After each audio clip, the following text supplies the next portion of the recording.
Hi there, welcome to Let's Talk Tottenham. We have scored in the first half of a Premier League game.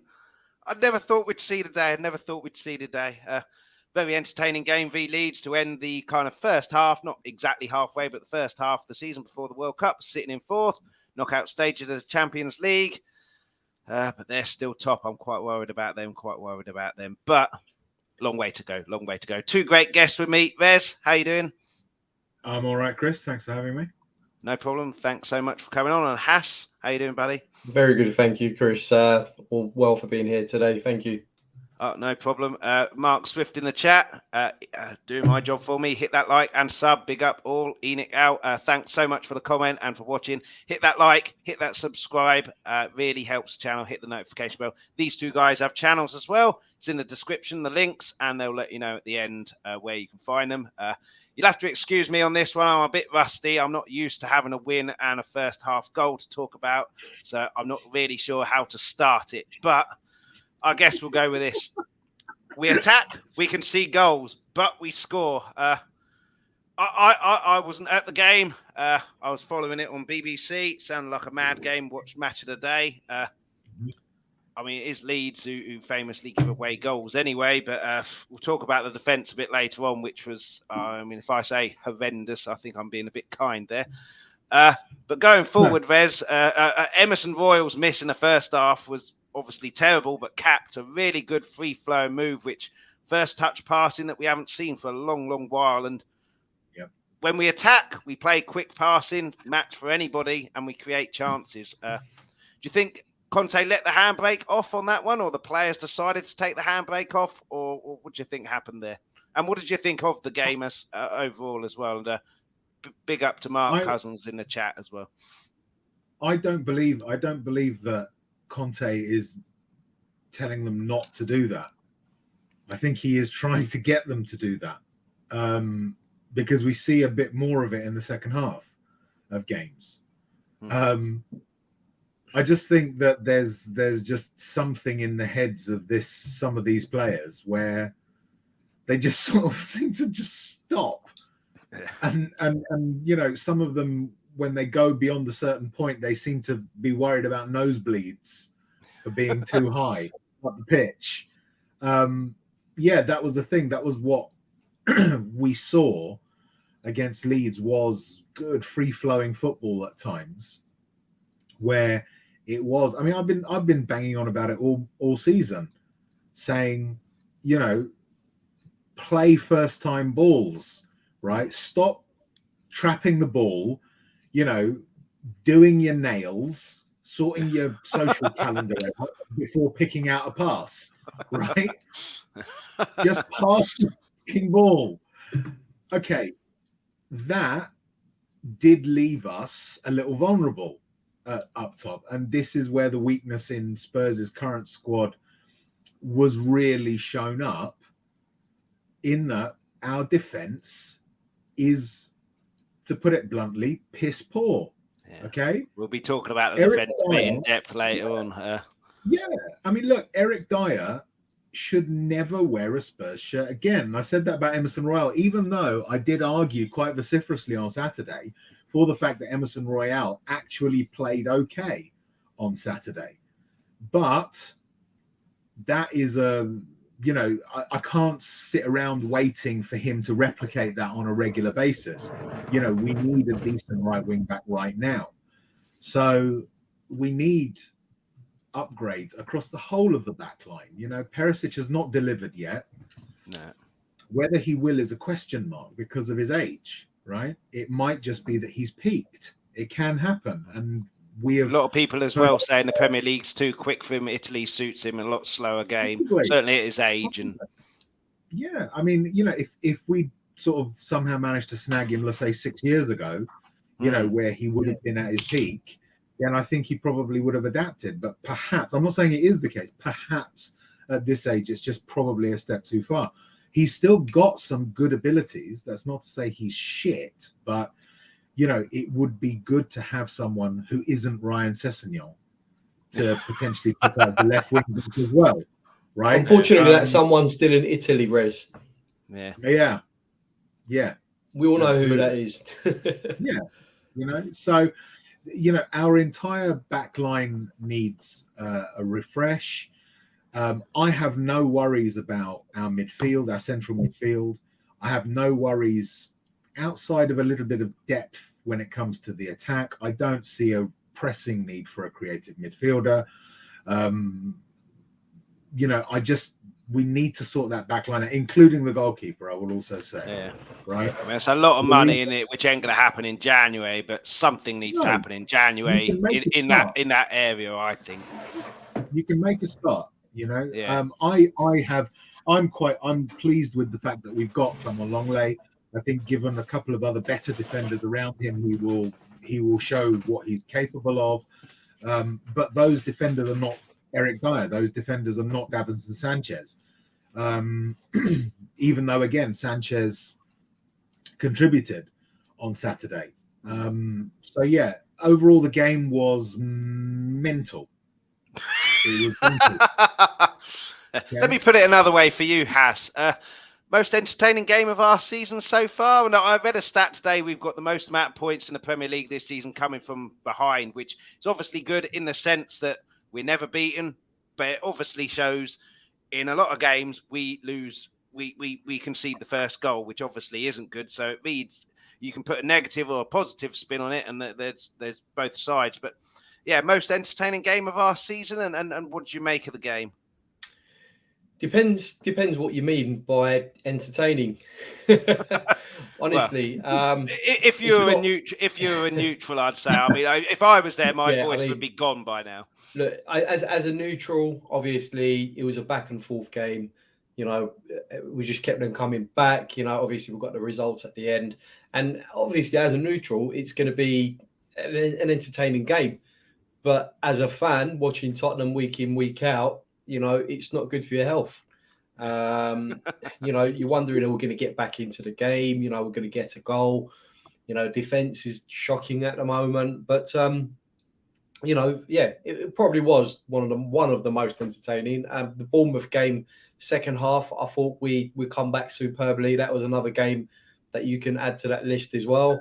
But ultimately, we need to start games with a bit more oomph. However, having said that, this period of time has been quite unprecedented in the fact that the amount of games that we've had to play over the last 2 to 3 weeks, that alone is enough to put its toll on any team. The demands that we've had to make of the players. And let's not forget, some of our players aren't up to scratch. As Rez said, the defence is absolutely shocking. And half the time, the rest of the team have to make up for their inadequacies. And that's my opinion. And obviously those players are going to be tired. We've had to compensate for the fact that we've had injuries. We've had Richarlison, Kulusevski, Son all out at the same time. And we've had to compensate for their loss as well, on top of having to play a game every 2 to 3 days. Now, the defence, for me, has got to be the priority come the January transfer window. For me, a centre-back has to be priority. Yeah. I do apologise, Chris. I'm getting a bit ahead of myself here because I know you want to discuss the defence in a bit. But it has to be said, the defence is not up to scratch. And with the amount of games that we've had to play, I'm quite shocked we are where we are. And I still stand by what I said on Bob's channel the other night, on Bob Spur TV. Had other teams around us not faltered as well, we may well have been lower than what our league position suggests. And that's not me taking away anything from Spurs. I think we've, considering some of the shortfalls of our team, I think we've punched above our weight. And you have to give Conte credit for that, because he's squeezing every little ounce he can out of what he's got. Now, imagine on the flip side, he had what he wanted and, what he would have done with that squad. Had he got the players that he wanted at the back, the defenders, the wing backs, we could be looking at a different scenario, challenging Arsenal maybe up the top, Yeah. Just one question thing for Mark Cousins. Leslie Mabbott, home game every game as ambassadors, get them on. I think you mentioned that on the Friday show as well. Can't do much worse than what I saw on Saturday. But just a quick question. A yes or no for you guys, firstly, and then we'll delve into it. So it's basically this. Seems so far happy. So the question is, yes or no, at the start of the season, when we got to the World Cup, would you have ignore the fact what's happened, how we're playing and everything like that, would you have taken fourth in the league, Champions League, knockout stages? Vez? Yes. Yeah. Has? I've got to say yes. Yeah. And I think the issue with me included is what they're doing at the top. Thankfully, the live symbol and how many people are watching is blocking out their name. But I think if they were fifth or sixth, we'd be maybe thinking we've had a fairly good season. Obviously, the play that we've had, the defence isn't that great. But I think the fact that they're so far ahead of us, I think that's... I'm quite worried they'll win the league. I'm hoping the World Cup will derail all their momentum. But I think if they were fifth or sixth, would we be a lot more positive, Rez, about how we're doing? Or would we still have the same complaints? Or rather, would you still have the same complaints, I guess is the question. Yeah. Do you know what? The issue is, it's not... We shouldn't be comparing ourselves to Arsenal generally. Right. However, specifically at the moment, we can and should, because they have gone through I hate to use the word, they've gone through a process by which, there's been to the Mikel Arteta school of answering questions here. Yeah, absolutely. Yeah, it is. I feel myself turning into Captain Scarlet, already. No, but the issue is that they've gone through this process, they've gone through this transition, and currently it is yielding results. Whereas we have been in this state of almost permanent transition, and whereas last season, we showed them that we were the stronger side. We showed the league that we were the stronger side. We showed ourselves that we were the stronger side. They have leapfrogged us, right? So, look, there's still 24 games to go, right? Anything can happen. And it has been a particular characteristic of Arsenal to do well and then fuck it up royally. But whether or not they're going to do that this time, we won't know until the end of the season. But that doesn't take away from the fact that you have to understand how similar in so many aspects as clubs Arsenal are to Spurs, right? We have similar turnovers up until the new stadium, which really should be yielding, all those promises that we were made about when the new stadium was done. All of those things should really be bearing fruit now. But up until the new stadium at Spurs came about, we had similar turnovers, similar sort of recent histories in which, they're not necessarily us, but, have gone through these transitional period. Okay. So it comes to a point of, well, look at them. They're doing what we have been promised for years now that we would be doing, and we're now trailing behind them.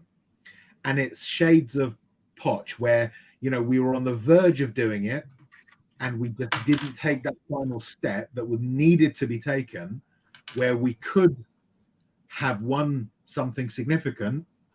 And yet we have, again, while the others were weakened, and then we fell behind. And now we're falling behind Arsenal. And we're likely to fall behind Newcastle if we continue in this way. So it's the reason, I think, for the dissatisfaction is because of that sense of opportunity missed again. Yeah. I think is what it is. And Arsenal are the exemplification of that sense. Yeah, and has obviously Arsenal had a leapfrog ahead of us anyway, because their stadium was built quite a few years before us. So they did the same thing we've been doing now. We're not spending as much money and what have you. I don't know how much money they did actually spend, but they did buy a fair few players in. But what I see as the difference is they're attacking teams. They're not a great team. I thought when Harry Kane scored that penalty, if we'd have had another 20 minutes in that first half, we'd have at least gone in half-time 2-2. They're attacking teams. They're going for the throat. They're being positive. We're sitting back, letting teams take that Liverpool game. Liverpool are a terrible team at the moment, and we let them off the hook. Ignore the Dyer header back, but we didn't lay a glove on them in that first half, whereas Arsenal are attacking teams. And now, because of where they are, teams are going to sit back against them because, well, Arsenal are scoring goals here. If we go toe-to-toe, they're going to pick us off. I'm just hoping that the World Cup ends that momentum and then they start in end of December or whenever it is with a loss, and then it's kind of damaging for them and they can't get the momentum back. But do you think their position and how they're playing is affecting how we're feeling about Tottenham as well? Or do you think we're only focusing on Tottenham? We've been terrible in this aspect, that aspect. The defence is worse than the one that you see down the park on Sunday. How do you feel about it? Look, I think they're at a different stage to where we are at the moment. I'm echoing what Rez was saying earlier on as well. They've had the likes of Arteta for 3 seasons now. They've spent somewhere in the region of 380 million. And last season, last transfer window, they sort of found the missing pieces in that jigsaw puzzle in the likes of Jesus and Zinchenko, amongst other players as well. Now, whether they can sustain that across, the whole of the season, we'll see. But they will strengthen in January. There's no 2 ways about that. If you're sitting at the top of the table during Christmas, 5 points ahead, and you have any sort of ambition to win the league, you have to, as the owner of a football club, you have to think to yourself, right, we are in a great position now, and we've got a great chance of winning the league. We're going to spend a bit of money, give you the couple of extra players that we need to maybe push us over the line. So, look, I'm not worried about what Arsenal are doing at the moment. I'm just worried about what we are doing, what we're building for the future. Hopefully, with Conte. If Arsenal end up winning the league, they end up winning the league. It's going to have, yes, it might have a detrimental effect to us in the sense that, that's an extra spot taken up in Europe. Another London club, we're going to be competing with them for players who want to come over and play for us. So in that sense, it might be a detrimental effect. But on the whole, I'm not bothered. Good for them. They deserve to be where they are on merit, as much as that pains me to say, but you've got to give credit where it's due. Now, what we need to do is we need to furnish the house. If we're trying to build something, we need to furnish the house. In Pochettino's words, we can't get it to a point where, okay, we're going to push on from here now, and I believe that we can either win a trophy or push for the title or whatever it is, and then decide, well, actually, I'm going to go back to, just wheeling and dealing. It's not going to work, and we need to, in Arteta's words, in Rezi's words, we need to trust the process. We need to trust that process. But Can I interrupt you? Yeah. I think what Spurs need is, or what Spurs fans would like to have some surety over, is that there is a process decided on. We would be more patient if we had faith that there is a process being done. That is, I think, where a lot of our dissatisfaction over some of the performances stems from. It's not knowing, not having trust that our owners actually take the idea of winning something seriously enough to put a strategy in place. If I knew that there was a strategy in place, I would be less worried about some of the performance. I would be less complaining. You've hit the nail on the head. You've hit the nail on the head, Rez, because I was going to get to that. Sorry. No, it's fine, because I'm going to elaborate on that now. When Conte was taken on board by Enoch, Levy, whoever, what's the first thing that come into our minds when Conte took charge of Tottenham and everyone else that aren't Spurs supporters? That he's going to win something. There is that. That's what. But also, it was surrounding his longevity. Is he going to be around? Is he going to be around? Conte is known for leaving, being at a club for a year at most, or a year and a half, and then he goes. That was the first thing that popped into everyone's minds. Oh, he's not going to be there for long. He's going to clash with Levy. He's going to clash with the board. He's not going to be there. So what would a board? This is what I mean. Like, for myself, I would have liked more transparency in terms of what the club's plans are. Are we going to offer Conte a long-term deal? That wasn't the case. 18-month deal we offered him, and then I think we could trigger another year. But it's all over the place. We need to have someone come in where it's like, all right, you've signed a 4-year contract. This is the plan. This is what we're going to do this year, and we're going to build on that next year. So we know where the club stands and where we're going. Then if we have any iffy performances like we've had recently, we don't go, on a meltdown. And it's like, okay, we might have had a couple of disasters, but there's a process and we have to bear with it. But at the moment, everyone's expecting something. Everyone's expecting silverware. Everyone's expecting us to be challenging for this, that, and the other. Yet we don't know what state the club is going to be in the next year or two. Is Conte going to be in charge? Are we going to have someone else? Are we going to have players left over from, Conte's reign for the next managers to deal with? These are all the things that, are currently, I think there's a lot of questions, I think the issue of what you just said in terms of transparency when he came in, it was a weird situation. He was brought in, I think, to appease a lot of the fans because Nuno was a raging failure. And after 742 years trying to find a manager, the 3-0 loss to Man United and the god-awful football where we didn't know what to score the goal meant. So appease some of the fans to get Conte in, who's an elite manager, get him in short term, and then see what happens. So I'm not sure there was a plan other than let's keep the fan base quiet a little bit. We've got Conte now. In terms of 2-3 years down the line, I'm not even sure that was kind of looked into in the sense that if he does well, there'll be a 2-3 year, 4-year thing. If he doesn't, we'll have to get rid and do something else. But we're not going to know that. But hopefully he flexes his muscles, Conte, saying, I want this player, get me that player, I'll stay here. And then we can do that. And yes. In a lot of ways, for a lot of fans, that is the final hope. It certainly is for me. There are some that have already given up on that hope.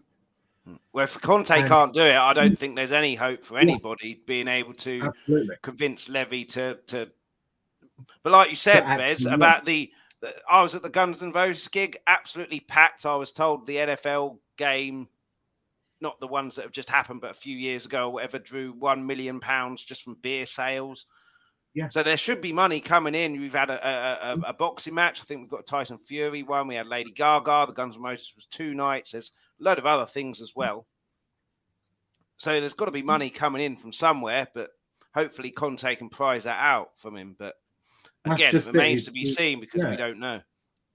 It's this constant thing hanging over our heads of,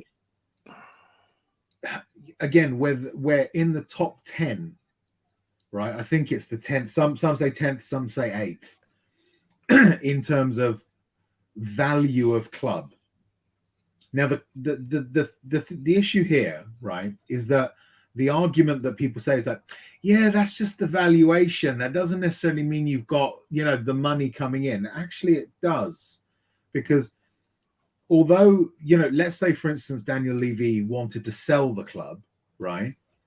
The amount of money that he demands is the amount of money that he demands. That isn't the same as what the club is valued at. If, say, for instance, he turns around and says, okay, I'll sell the club, but I want £6 billion for it, right?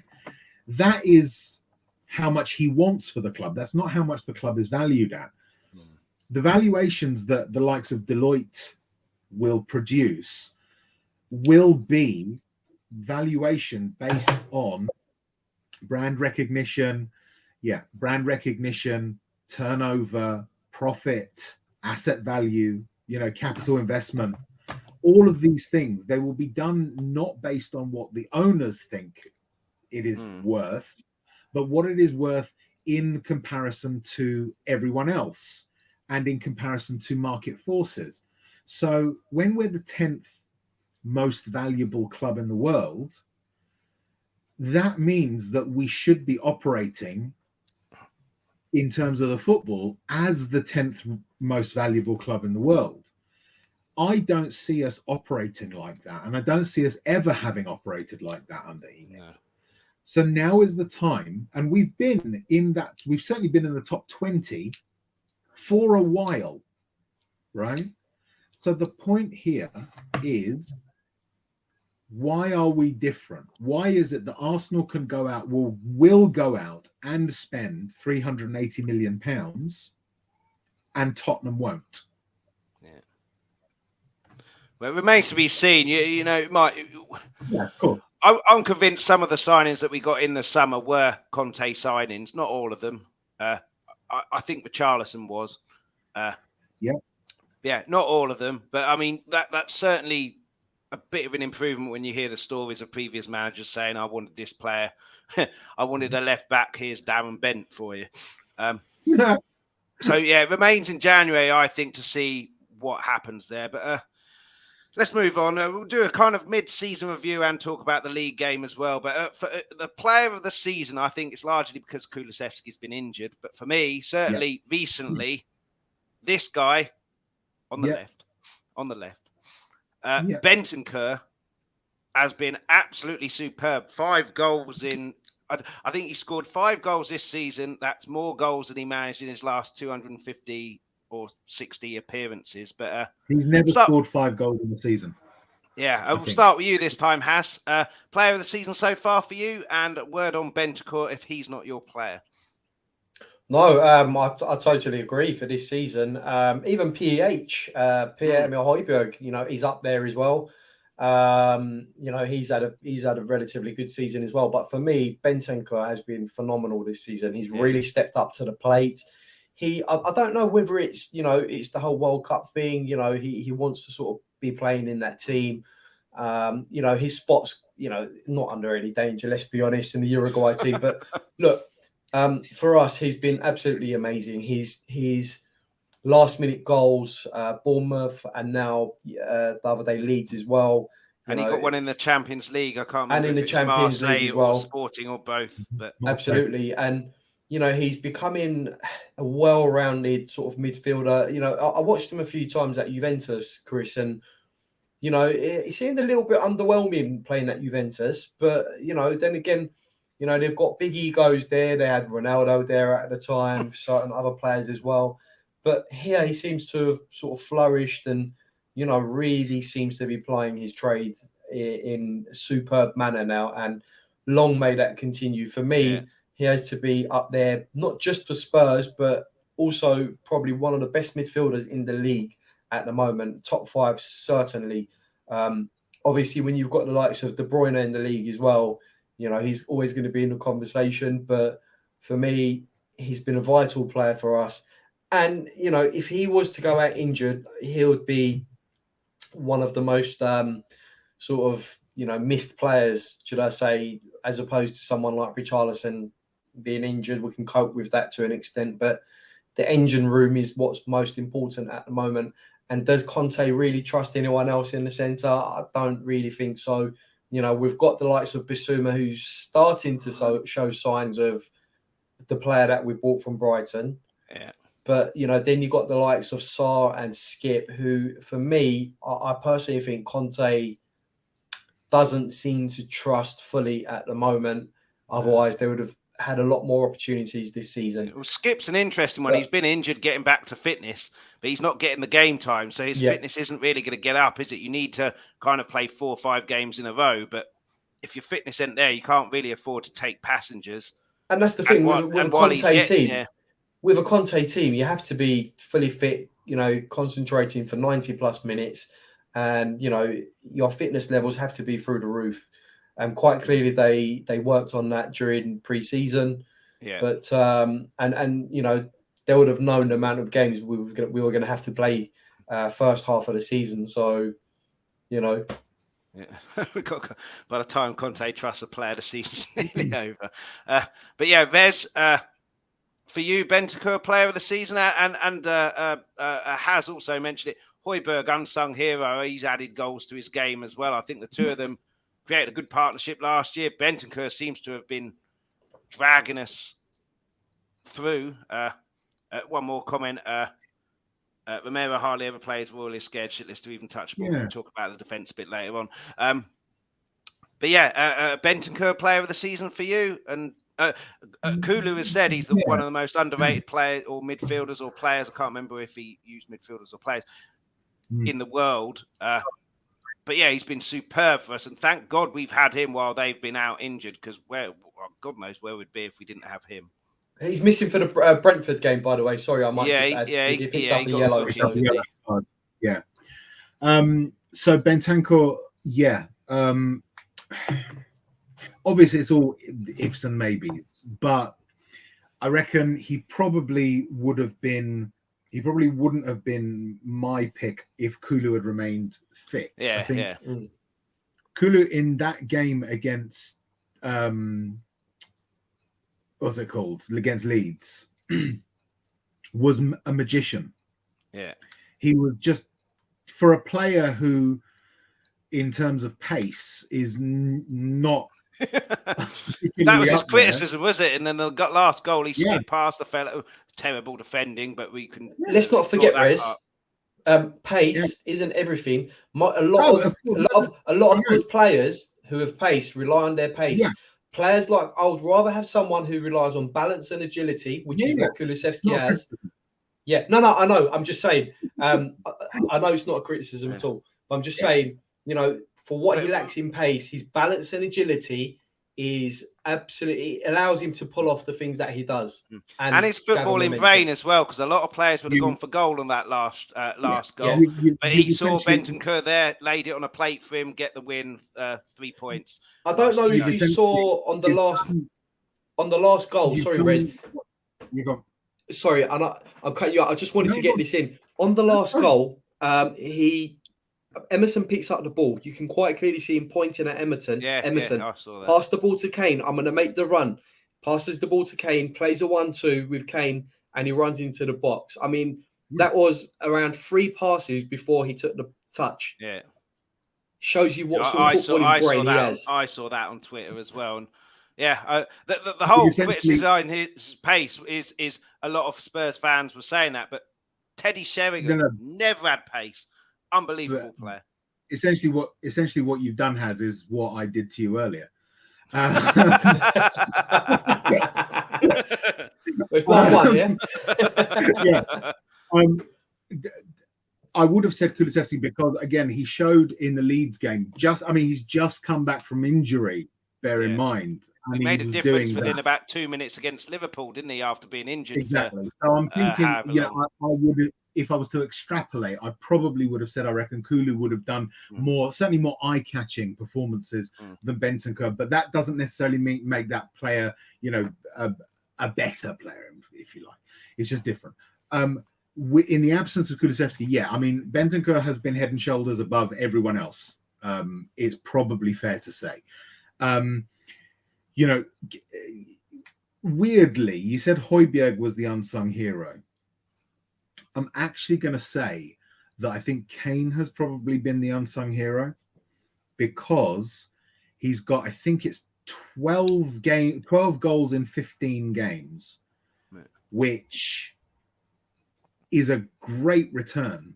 Yeah. I mean, if Haaland weren't in the league, he'd be the talk of the striking town, wouldn't he? Haaland's just and all these people saying Haaland's better than Kane. If Kane was in that team, he'd be getting the same amount of goals, maybe even more than Haaland. So Erling Haaland. Look, there is something about Erling Haaland that does make him a special player.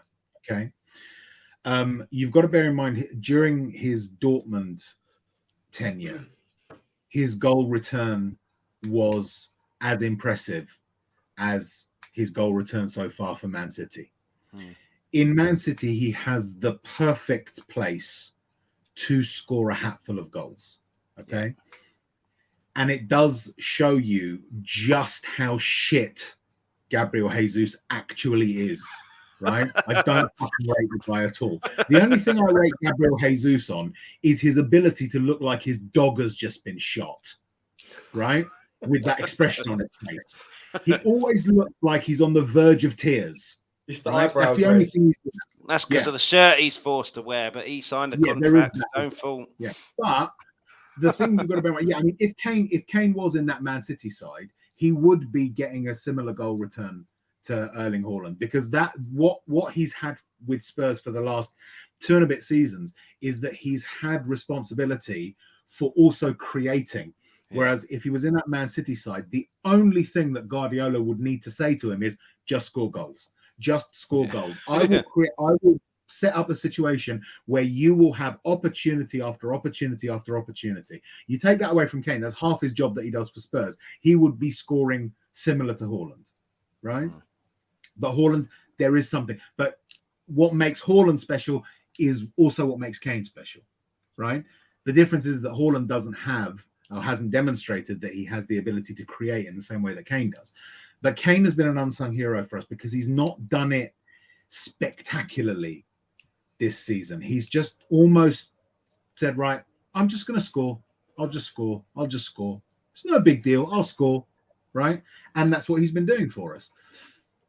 Without Kane's goals, we would be in a very, very different situation right now. So I think although Højbjerg does deserve credit and hasn't received as much credit as he should, I think Kane this season hasn't received as much credit as you would expect for what he's delivered for us. Yeah, I mean, I don't know his actual numbers in the Premier League, but I think it's about 9. He scored 7 in the last 7 home games, I think. But I have Tibet says he's amazing, gets so few chances in the game, playing with an average team for years, scores an amazing amount of goals.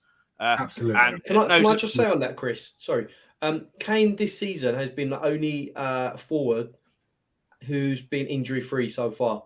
What that's meant is that he's had to play without the likes of the other forwards for many games. You know, Richarlison's been out, Son's been out. Son actually was out of form, dropped from the team. He's had to play without a lot of these players most games. You know, look at the last couple of games playing with Perisic up top. You know, so for him to be doing what he's doing, scoring goals regularly still, despite not having the same level of service, especially from the likes of Son and Kulusevski being out, I think it's been one of his most productive seasons so far. And we've not even reached the halfway point yet. Now, what concerns me is what kind of Kane we get back from the World Cup and whether he's going to be fit and ready to go. And that applies to Richarlison as well. You know, he's going to be playing in the World Cup, but Kane, arguably, you know, as captain, he's going to be starting every game. I mean, it'd be better, wouldn't it, if England got knocked out in the group stages? Then he gets about 3 weeks off. But it'd be interesting. But we've got a comment here. Son doesn't look happy under Conte, not suiting him. So that brings us nicely on to the 3 of them. Ignoring Kulu there, don't realise he's there. And Richarlison as well. So the 4 of them. So we've kind of talked about Kane. Son, let's go on to him, Vez. Completely different player to what we saw last year. Not really sure what I can put my finger on. I thought it was a confidence thing. Then scored those 3 goals, 2 great finishes as well against Leicester, and then went back again into that the kind of aggression. Scored a couple of good goals against Frankfurt. And then went back again. Is it the system? Is it the fact that there's 3 up top now rather than just him and Kane, and he's not adjusted to it quickly enough? What do you put the poor form down to? Because last season he was unbelievable, and for previous seasons as well, to be fair, possibly apart from the first one that he joined us in, he's been unbelievable, but he doesn't look like the player he is now. And obviously, hopefully he can play in the World Cup, but doesn't do any more damage because a fractured eye socket isn't something to take lightly. But talk about Son. Would you put this complete shadow of the player last season down to? It's very difficult to say, It could be anything, right? It could be anything. It could be confidence. It could be the system. It could be he's peaked. How do you know? We don't know. It can happen to a player at any point, and he's now on a downslide. On the downside of his career, because it can happen. There's no way of knowing for certain, right? What we do know is that he's not been at the top of his game. That's all we can say with certainty, is that he's not been playing at the top of his game. He's not playing to the standard that we know.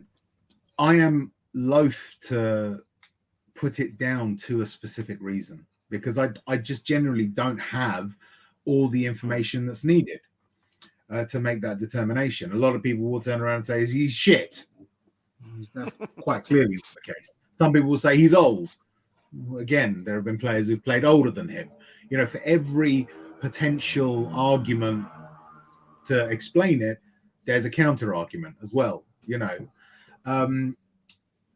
So I'm all I will say is my hope is that it's something temporary, because I probably love Sonny more than any other Spurs player. For me, he is Mr. Tottenham. He is, for me, the exemplar of this club. A lot of people said that a lot of people might treat Harry Kane as the talisman for this club. Not for me. He's my talisman of Spurs, Heung-min Son. So I don't know is really what it all boils down to, and I'm reluctant to make a guess. Yeah, I mean, Vez, you've just spoken. Has I'll talk again if you want. Ask me the question again. That's not part. Rez, that's not part of the process. I got it wrong. Yeah, but you know what? Me and Haz have been answering each other's questions all night. That doesn't actually matter, right? Just pick one of us, and we'll just say what the other's thinking anyway. We're like the Son and Kane of the YouTube world. And exactly. It's telepathic. Yeah. It's all up here. Excellent. So Has or Vez or whoever, would you sell Son to Real Madrid or whoever else is linked with him? I've only seen Real Madrid. Would you sell him? I wouldn't, to be honest. I think it's just a bit of a blip.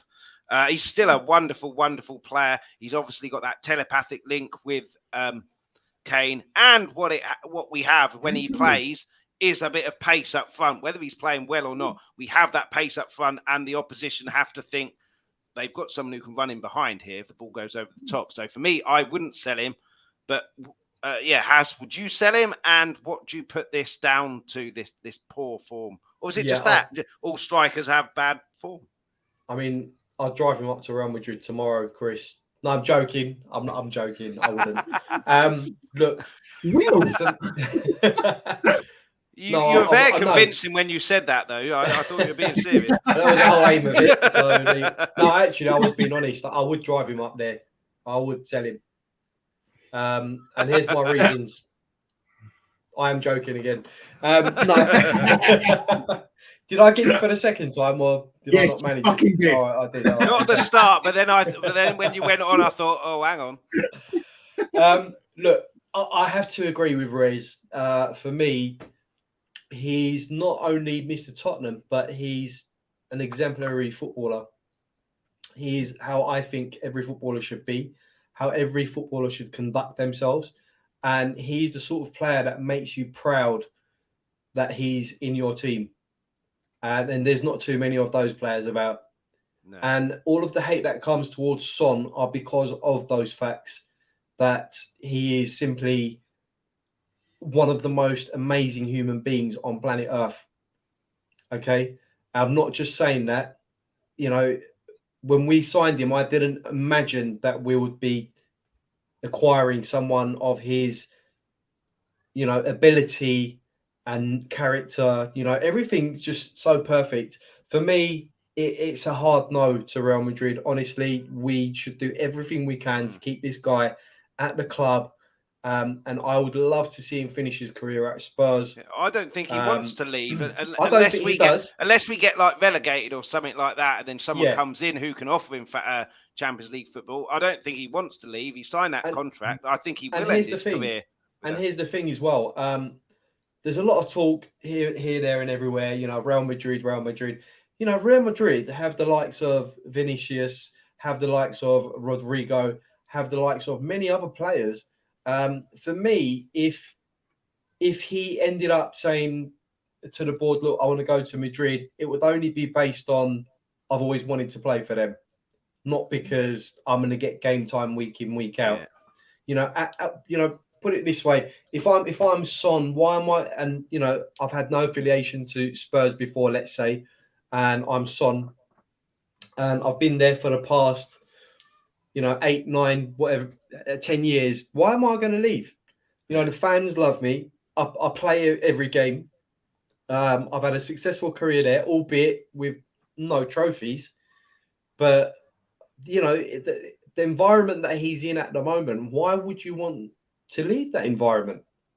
You know, personally, I think if it did ever materialize, it would be on the owners and the board who would make that decision to say, well, actually, we want to sell you.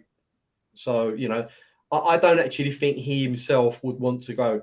And also, you've got to factor the other thing, Chris, is that not only, is he a talisman, but he brings in a hell of a lot of money to Tottenham.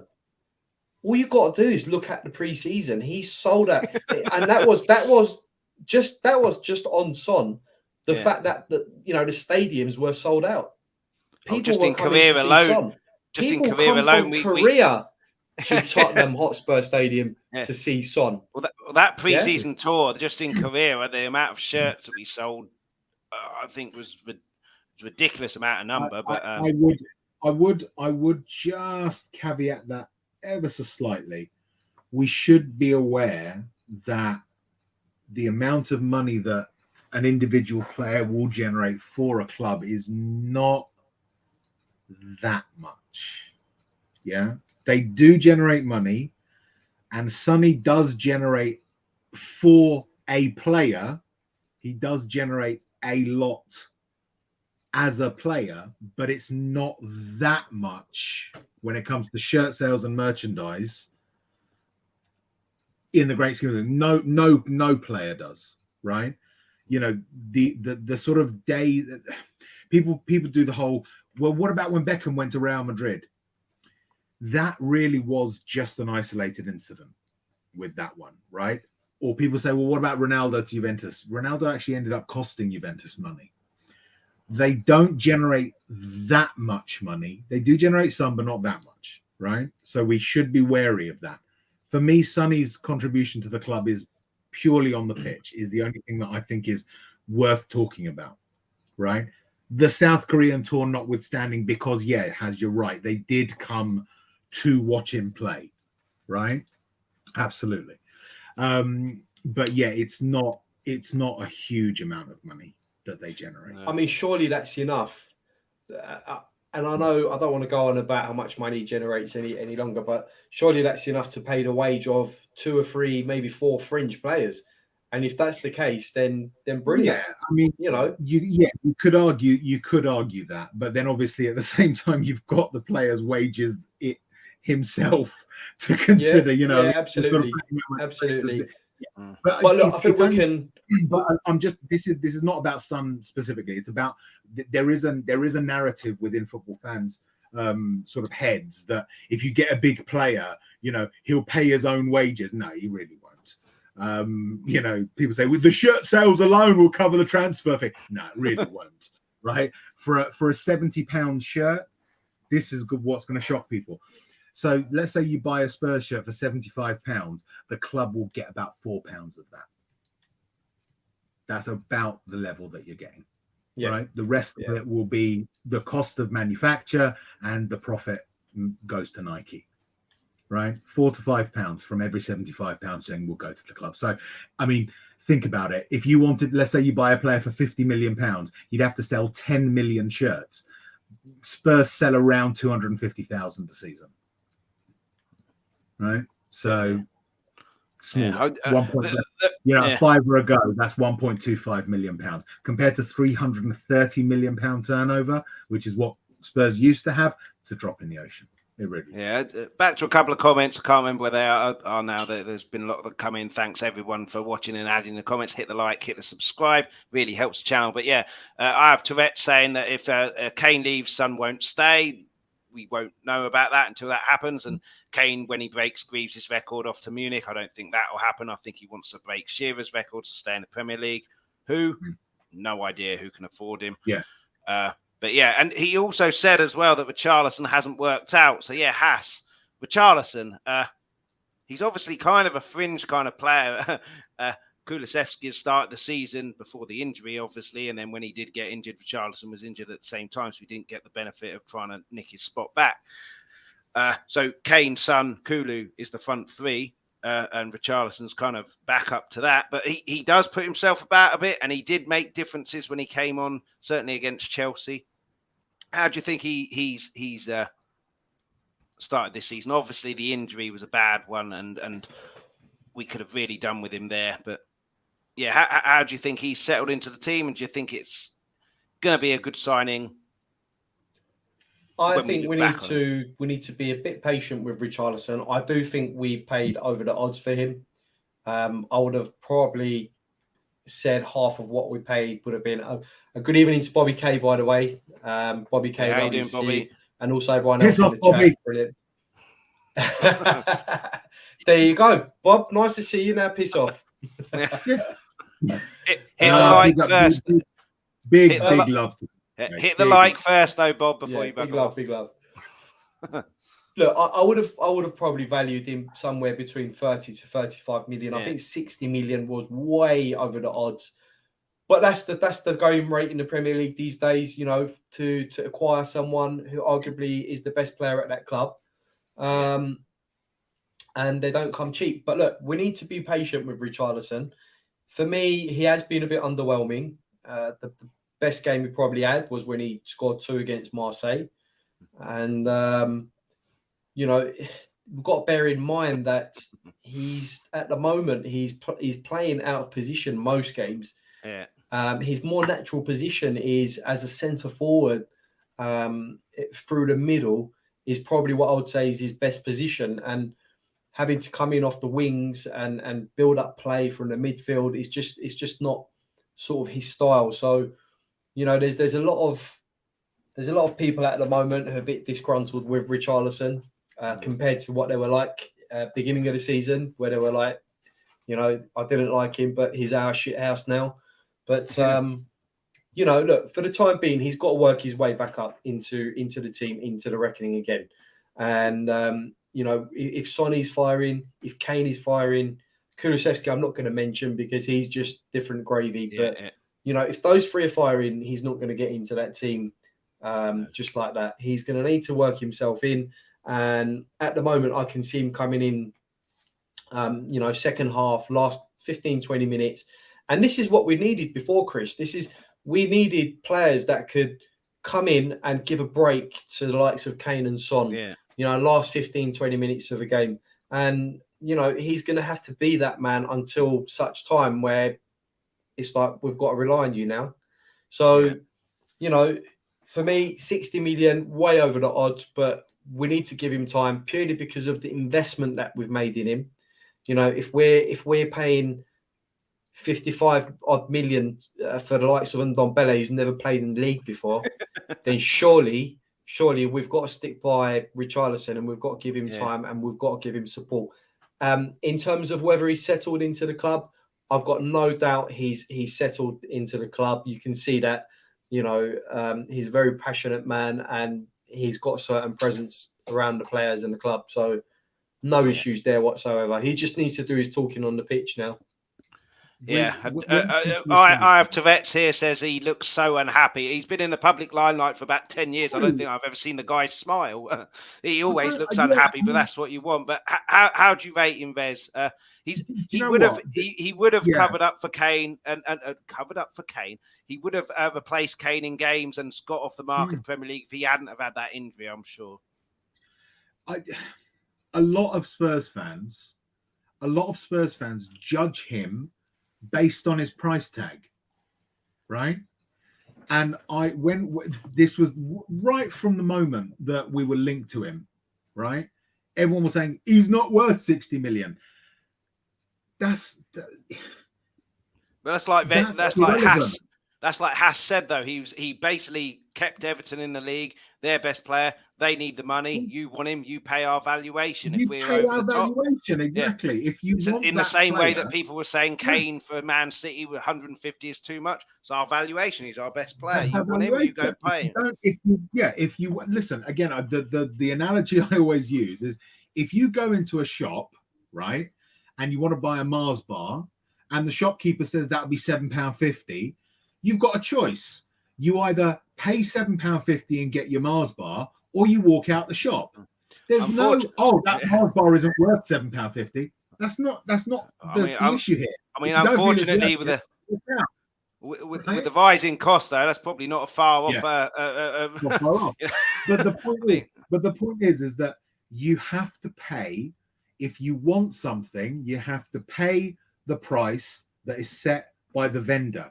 Yeah. You don't turn around and say the comment that I've said. I laugh at the same time as thinking, do you have zero critical thinking skills whatsoever when people say it? It's like, yeah, £30 million per goal. No, that's not how it works, right? You buy the player. It's not a case of the more you pay, the more you're going to get necessarily, right? It's about whether or not football is a team game. It's whether or not that player fits what you're trying to do. I believe that Richarlison does fit what we're trying to do. I believe that he has a contribution to make. I believe that he has made a contribution since being here, and that we've got that 10 games is not enough to judge a player, right? It's not enough. Yeah.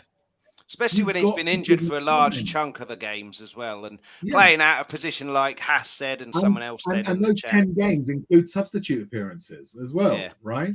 So give the guy time, judge him after a sufficient amount of time has gone. There is every possibility that he will be a flop. There is every possibility that he will be a star. We don't know yet. We need to give him that chance. Exactly. Yeah. And so any player, anyone right now who makes a decision, be that Richarlison is the shittest player to play for Spurs or that Richarlison is the greatest Spurs player in history, is deluding themselves. You have to give him time. Yeah. I mean, as long I have to say, I do love Angry Vez. He's back. He's back, baby.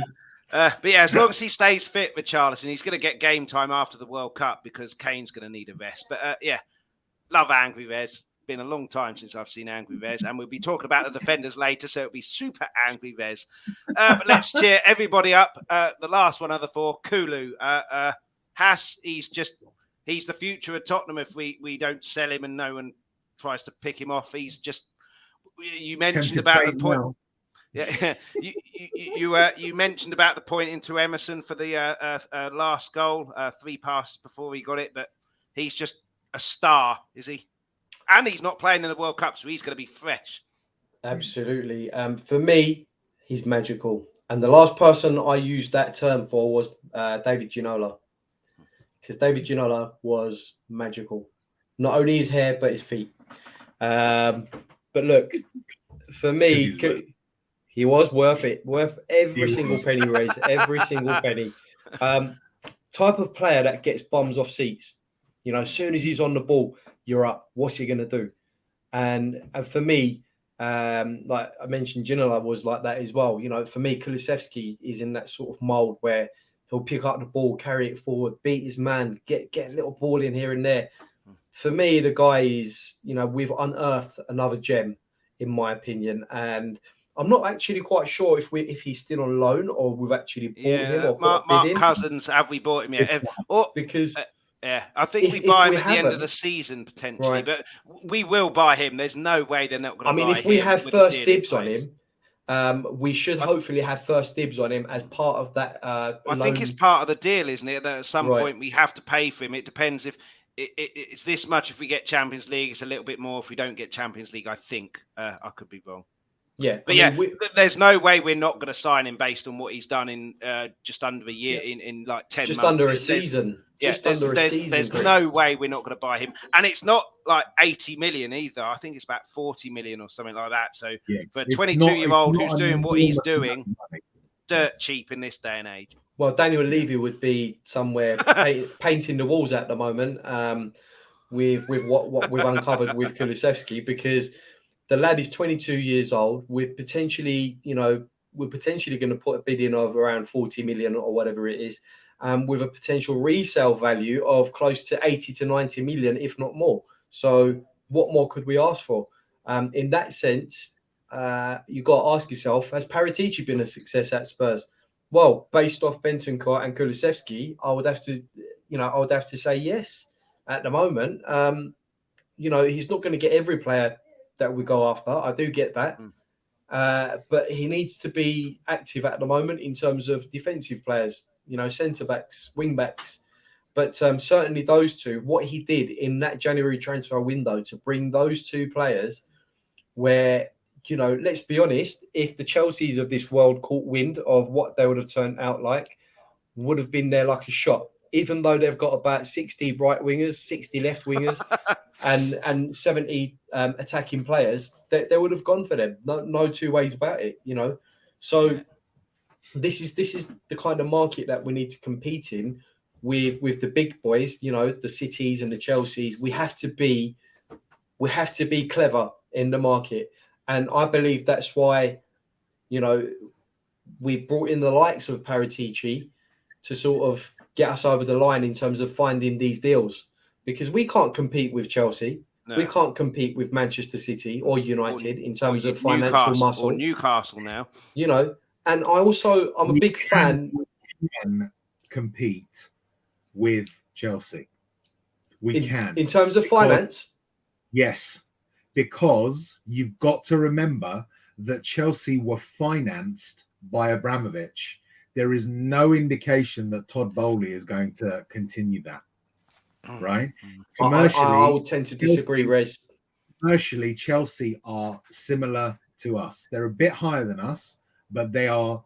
You've got to remember, Abramovich funded Chelsea to the tune of almost £1.5 billion over 12 years or however long he was there for, right? So there is nothing to say that Todd Bowley's going to do that, right? You've also, this is the thing, a lot of people say, oh, but Chelsea are owned by a billionaire. So are Spurs, right? The clubs like Man City, the clubs like Newcastle, they will pour money in. There is nothing to say that Chelsea are going to do that. There's nothing to say that Arsenal are going to do that. Arsenal have used their own creative financing in order to fund their things. This is why Liverpool, FSG, want to sell Liverpool, because they know that they cannot do what Man City and Newcastle are doing. That's why they want out of the game. That's why their new owner is something like the 8th richest man in the world. He will be able to keep pouring money in. Chelsea, there's nothing to say that Todd Bowley is going to do that. So we can compete with Chelsea, not necessarily right now in terms of prestige, but once they watch, they're not going to be going on the spending on the, spunking money on players like they did under Abramovich. They're going to be dropping down again. I'd like to agree with you, Rez, but based off the transfer window they had, sort of going in a bit gung-ho with spending money, that's the reason why I was saying, they've still got that sort of financial muscle, because it's insane spending 60 odd million pounds on the likes of Mark Cucurella. They went out and bought was it Mendy at the back, Fofana for about 80. Ridiculous money. And for me, that a chairman just coming in and spending that sort of money, for me, it was like, well, you've kind of shown your intent here, and you're probably going to go out and spend that freely, just like. But this is what I was going to say, Chris Agomba. That was that first. Right. Look, everyone, I'm your savior. By Bowley, it's all PR, right? When you spend 4 billion or 3.5 billion on a club, and you got to bear in mind, this is not necessarily his own money that he's spending, right? He can leverage a lot of that money. You know, he got a sweetheart deal to take the club over. You know, coming in and spending 200-400 million pounds once is doable. I firmly believe that we are not going to see the Chelsea of the Abramovich era. Yeah. I hope you're right, Rez. I hope you're right. But I was also going to mention, I do agree with you in terms of we can compete with Chelsea and perhaps other clubs. But, however, we choose not to. And I echo the words of Chris in the chat. We just don't. We don't. We know we have the money. You know, we know that we have the windfall and everything else, but we just choose not to. You know, we don't like to sort of, you know, push the boat out. We've never been that sort of club. So, yeah, we can, but we won't. But, well, it remains to be seen in January, doesn't it? If I said at the start of the season, make sure you're there or thereabouts. I was talking about like title and top four. We are there or thereabouts because we're fourth. Then, like you said with Arsenal, they're top of the league. Be serious to where you are to finish there, or they can't finish. I believe they'll spend, Chris. I honestly but believe in the same way, we've got to be serious, so we've got to spend. So Conte will be asking for it. There's no doubt about that. Yeah. Whether we do is another thing. And just can very I just quickly. Sorry, Chris. Can I just say more right. so than anything else, there needs to be a culture change at the club. The culture at the club needs to change. I do believe Conte may be able to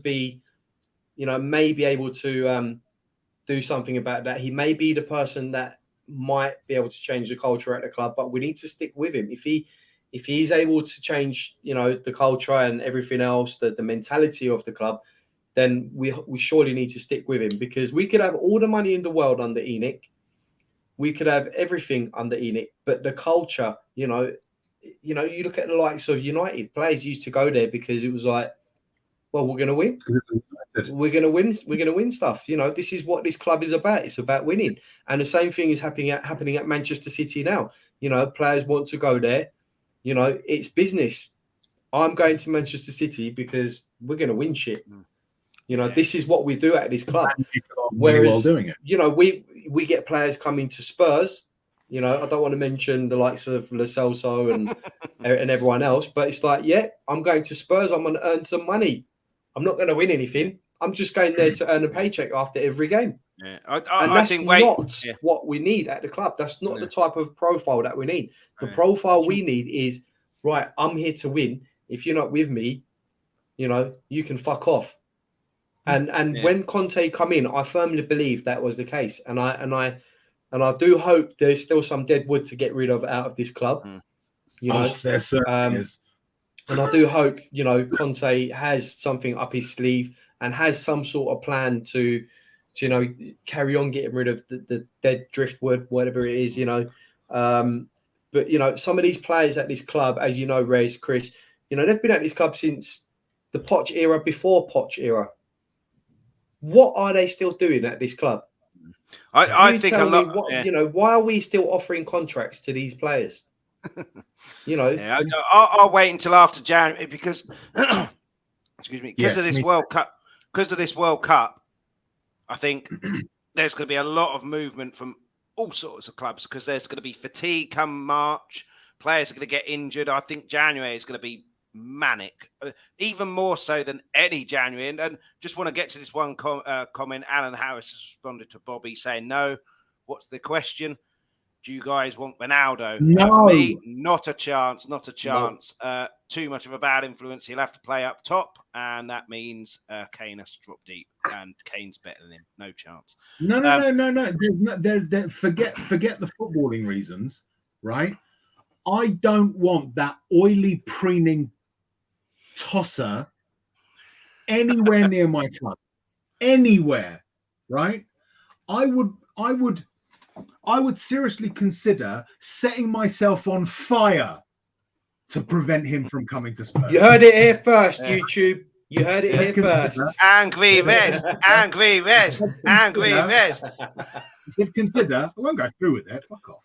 Right? But we've got evidence that you said you would, Rez, I'm afraid. No, I said I would seriously consider. Oh, yes, you did. Yeah. I pick my words, Mr. P. All right. No, this guy. Listen. My show, Vez. I pick the words for you. Right? This guy, there is no denying that certainly at some point in the past, if not now, he has been the best footballer on the planet. Okay, or the best discovered footballer on the planet. Who knows? Maybe somewhere in some deep Amazonian rainforest tribe, there is someone who can play better football than him, but we couldn't find him. Right? The guy's attitude. I don't drop it on this channel. I drop it on my own channel all the time. Right? The only word that I can use to describe him is the C-bomb. Right? I despise Ronaldo. I despise him as a human being. Right. And in my view of him, was confirmed last season after that loss where he smacked the phone out of the kid's hand. Yeah. Right? Paid for it, but that doesn't help, does it? Yeah. That's beside the point. Type of person he is, right? That is the type of person he is. Egocentric, self-centered, completely obsessed only with himself. When he turns around, any club, it could be Man United, or it could be, I don't know if you guys have heard, Ashton United. Have you heard of Ashton United? They put a loan offer for Erling Haaland. They put a loan offer in for Erling Haaland for 28 days today, right? That's fantastic. But regardless of if you're Man United or Ashton United, you as a player are never bigger than the club, but he believes he is. Right. Yeah. And as far as I'm concerned, I don't want him anywhere. Can you imagine the effect that he would have on our dressing room, who are already mentally fragile, right? Who have problems when it comes to sports psychology? Can you imagine that oily, preening son of a bitch in our dressing room and the havoc that he would cause? I mean, right? You hit the nail on the head, Vez. Wonderful, wonderful player in his day, and he still can contribute massively, but he would be toxic to that dressing room and to the club. And not for me. Not for me. Not for me. Sorry, I took that and ran, but that's, I can't. Oh my God, Ronaldo, he really burns my banana. He really does. Well, now that Angry Vez is full in session, let's talk about the central defenders. You can see Dyer back there. Davies and Romero, they're the only ones I can find. Even Romero's been struggling, and a lot of Spurs fans moaning today. He's not been struggling. He's in full training session today with Argentina. But a lot of players, I think, are saving themselves for the World Cup. So after the World Cup, it'll be business as usual. But he's our best defender, Vez. I don't want to knock you off your angry stride, so we'll come to you first. Yep. He's our best defender by a mile. He struggled a little bit this season. Dyer has been his name, certainly in that Leeds game. And by nature. Davies is a 6, 7 out of 10 every game. Doesn't really do a huge amount. Lenglet's had good parts, bad parts. But ignore the wing backs for the moment. They're a separate bloody entity. So it's just the central defenders, and then you've got Davinson Sanchez. I'd rather have me than Davinson Sanchez, to be honest. Although he does play quite well occasionally, and he did help out a lot with Bentancur's first goal. He did. Yeah, I mean, I don't really know where I'm going with this. I just have a rant on this show, but. Yeah, I mean, the defence, we kind of talked about him already. Not good enough at all, Romero aside. We need Bastoni, someone like that. Bastoni doesn't want to leave Inter Milan, or didn't want to last year. If Conte signs a new deal, that may change. But we need someone in, just someone to put the cat amongst the pigeons and go, right, if you don't perform, we've got someone quality in. There are two aspects to this, right? It's both ability and commitment,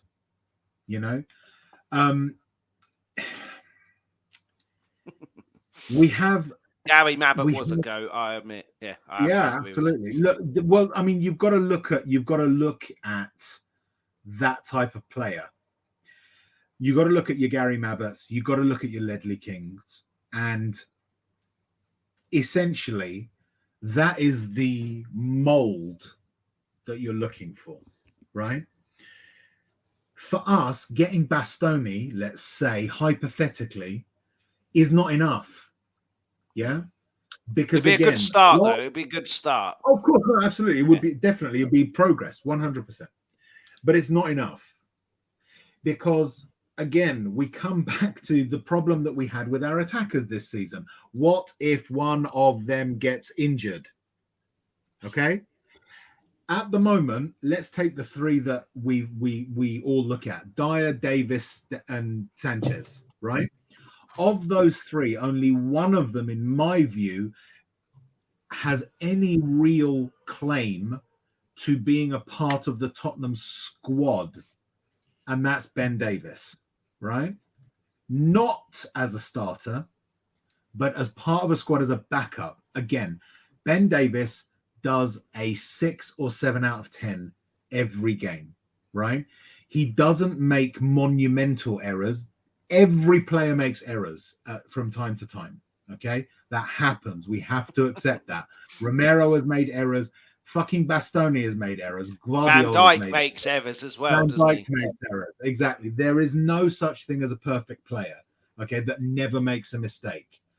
So we always have to understand that a defensive error is always on the cards. The key thing here when it comes to our central defenders is that the likes of Dyer make errors all the time, make too many errors to be considered a decent defender. He might have a pass on him, a long-range pass on him like Toby did, right? But Toby would make one error, or a major error once every 15 games. When he was in his pomp. Jan would make one error every 30 games when he was in his pomp. Dyer makes an error almost every bloody game. Okay, so he could be a good tackler. His positioning might be fine. His pace might be okay. But when you make an error that often, you are not a good central defender. And you shouldn't be a central defender. Okay, so for me, Dyer is not good enough for this thing. If you want to play for, I don't know, I think Bournemouth, right? Where they can't attract players that only make a defensive error once every 15 games. Fine, go and play for Bournemouth. That's the level that Dyer might aspire to. He should not be aspiring to a club that wants to be in the Champions League. We have to get rid of this player. He has to be gone. Thank you, Eric. I admire your passion. I admire your commitment. Okay. And his bromance with Dele Alli when they were both at the club was actually a thing of joy for me, right? I enjoyed watching them interact with each other, but that time is gone, okay? I don't want Eric Dyer here. I don't want Davinson Sanchez, who looks like Bambi on ice when a player runs at him, right? I'm sorry. No. We need Mabbots. We need kings in that defense. Not Dyer, not Sanchez's, okay? And Davis when we need him. Yeah. A couple of comments. A couple of comments from my Avtuet. Bastoni's on the bench mostly this season, and Skriniar out of contract at the end of the season. If he's not going to sign a contract, go in for him in January, get him for half the price. The Bobby K household Dyer is world class. Don't know what word. Just don't know what word. Bizarro world. That's obviously not. That's obviously not Big K saying that. He would never go against Dyer like that. But Haas. My issue is that Dyer is better than what the alternative is, because our backup for the poor defence is even bloody worse. So I'd rather have Dyer in there full time than Sanchez in there full time, and that is a big old problem. But you're basically saying, do you know what you're saying? You would rather eat a turd sandwich than a vomit sandwich. Well, nothing wrong with those two options, Rez. Says the chef. Especially with the crisis we have these days, the heat or eat crisis. I think those are perfectly valid options. So don't, Ben Kaufman says it here for me. We need a leader at the back that will blame himself, even if it's not his fault. Dyer always points the finger at someone. But ignore that last sentence. We need a leader at the back. We've got a few leaders in the team. Yes. Your Bentancurs, your Højbjergs. You can even put Kane in there, maybe. No one in that centre, in that defence, that is what you'd call a lead. Van Dijk's a leader. There's no way Van Dijk's sitting at home happy with his season. He's furious with his season. We need someone like that, and I don't think we have anyone in that defence. Romero, maybe, but we need that leader certainly in that centre of those three. If we're playing three at the back, we need someone who can. Romero is your fire, but he's not your leader. He's not a leader. I agree with Rez on that. Big K needs therapy. Hope we get monetized soon so I can cover the cost. Just do a GoFundMe, Bobby. Do a GoFundMe for treating Big K.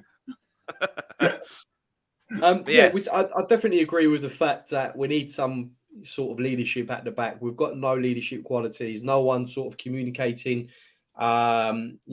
effectively with that back line. You look at the likes of Dyer, the only time he's barking is when something goes wrong. And like Ben said as well, he's not blaming himself. He's always barking at the players around him. I get he's got to play with Royale, sometimes, and Royale doesn't exactly cover himself in glory most games. But, certainly for me, Dyer's outstayed his welcome. I can't fault him for his passion for the club. I can't fault him for his commitment to the club.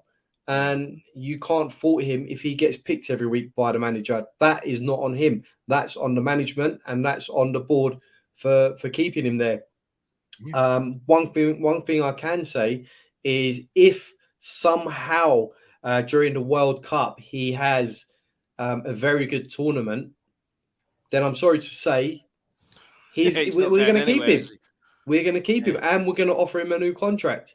Do you think anything of the fact that his, I wouldn't say poor form because that's been a staple, but this terrible form has been since he got back into that England squad, and now he's thinking about the World Cup?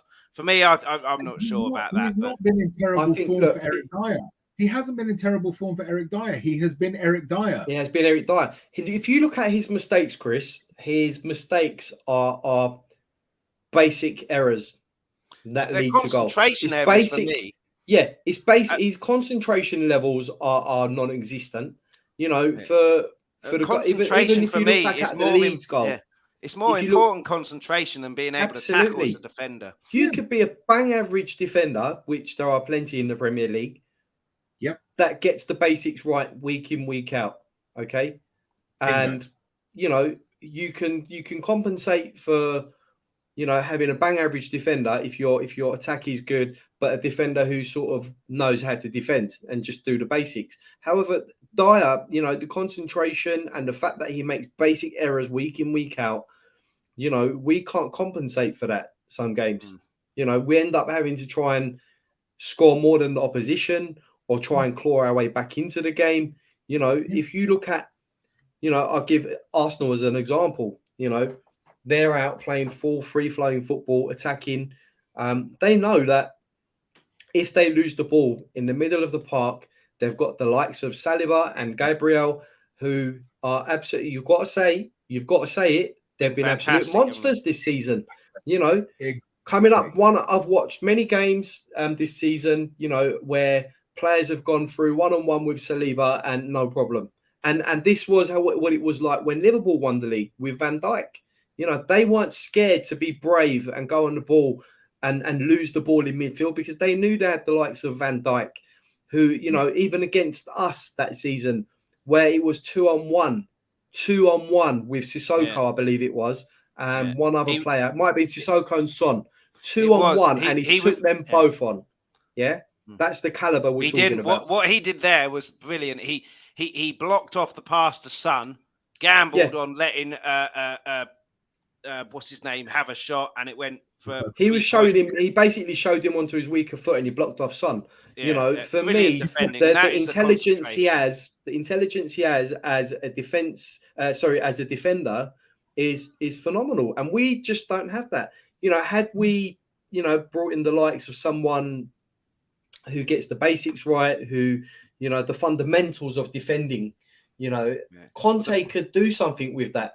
Conte can at least mold them into something that he wants. The big Unfortunately, we're not going to be able to do that with the likes of Dyer and Sanchez. We're not going to coach that out of those sort of players because we've had 3 other managers who have come in before Conte that couldn't do it.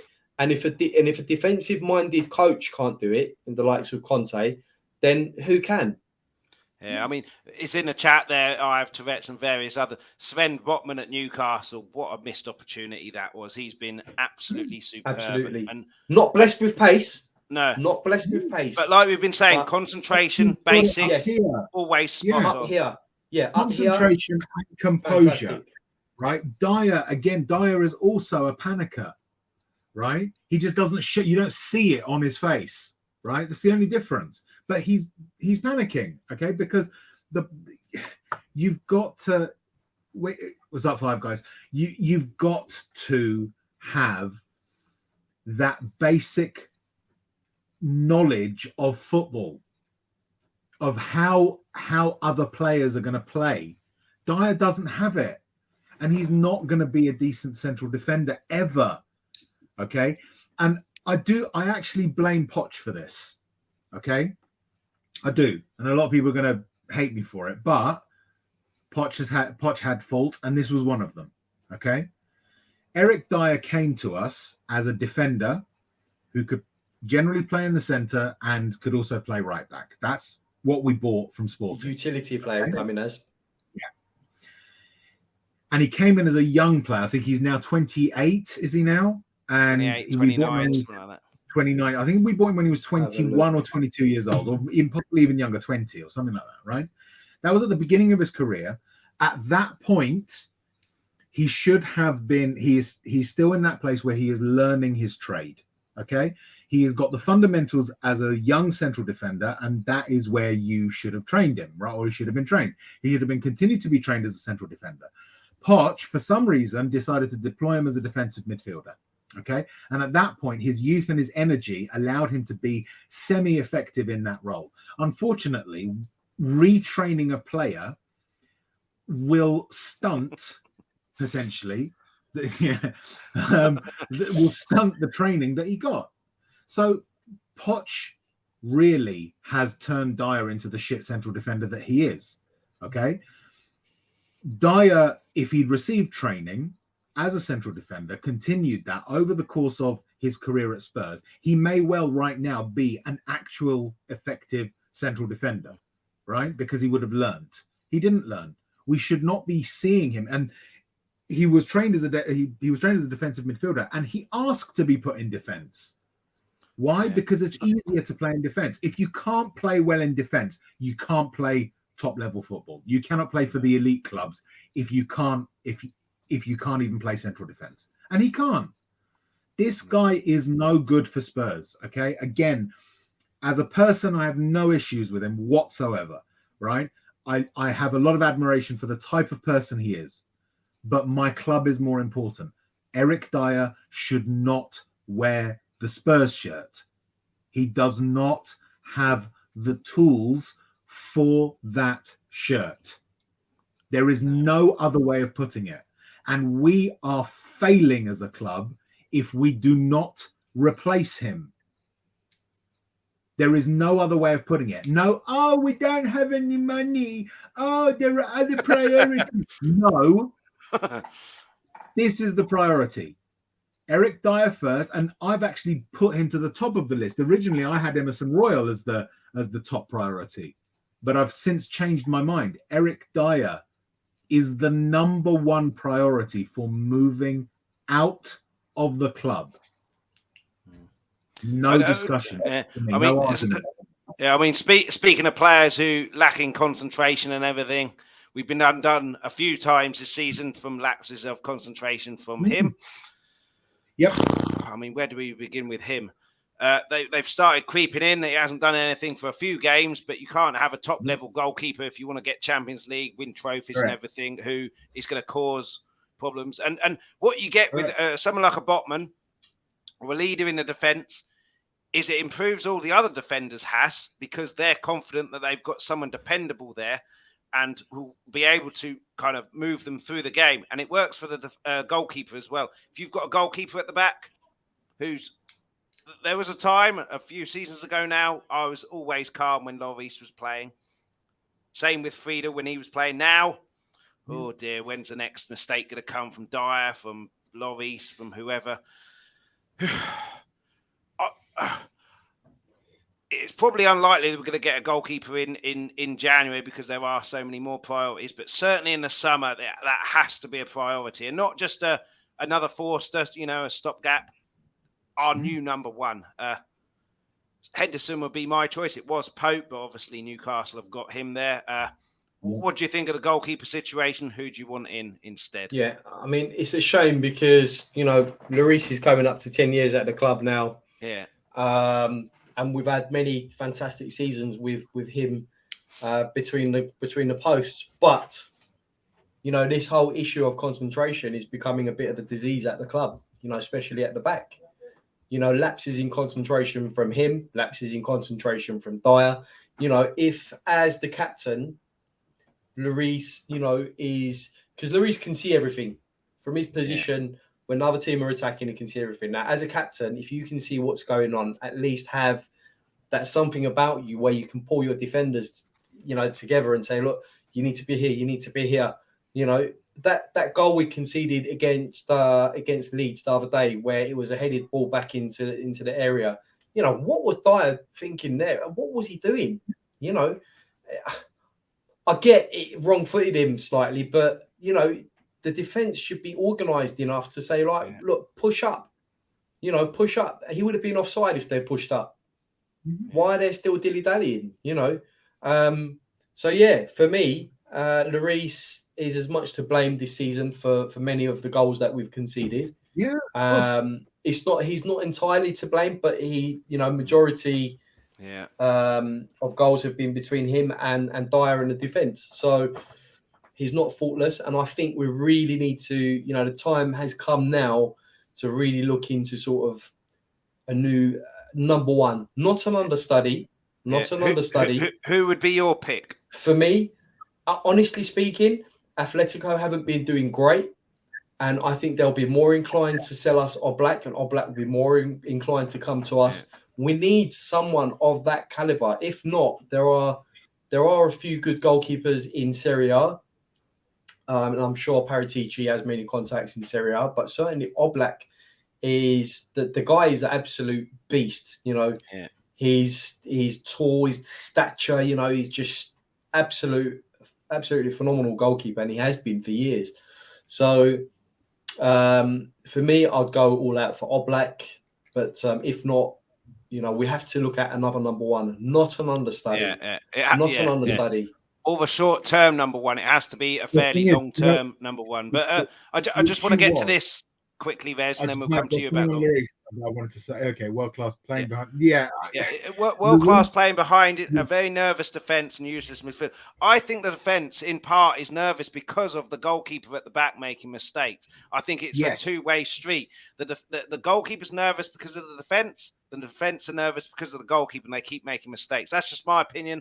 And for me, he's not world-class anymore. He used to be. He was world-class. For me, not anymore. But yeah, sorry, Vez. The thing you've got to, the issue there is that you've got to also understand that it's not designed to be like that, but the way that Conte sets up is that the safest place to lose possession. It's the safest place.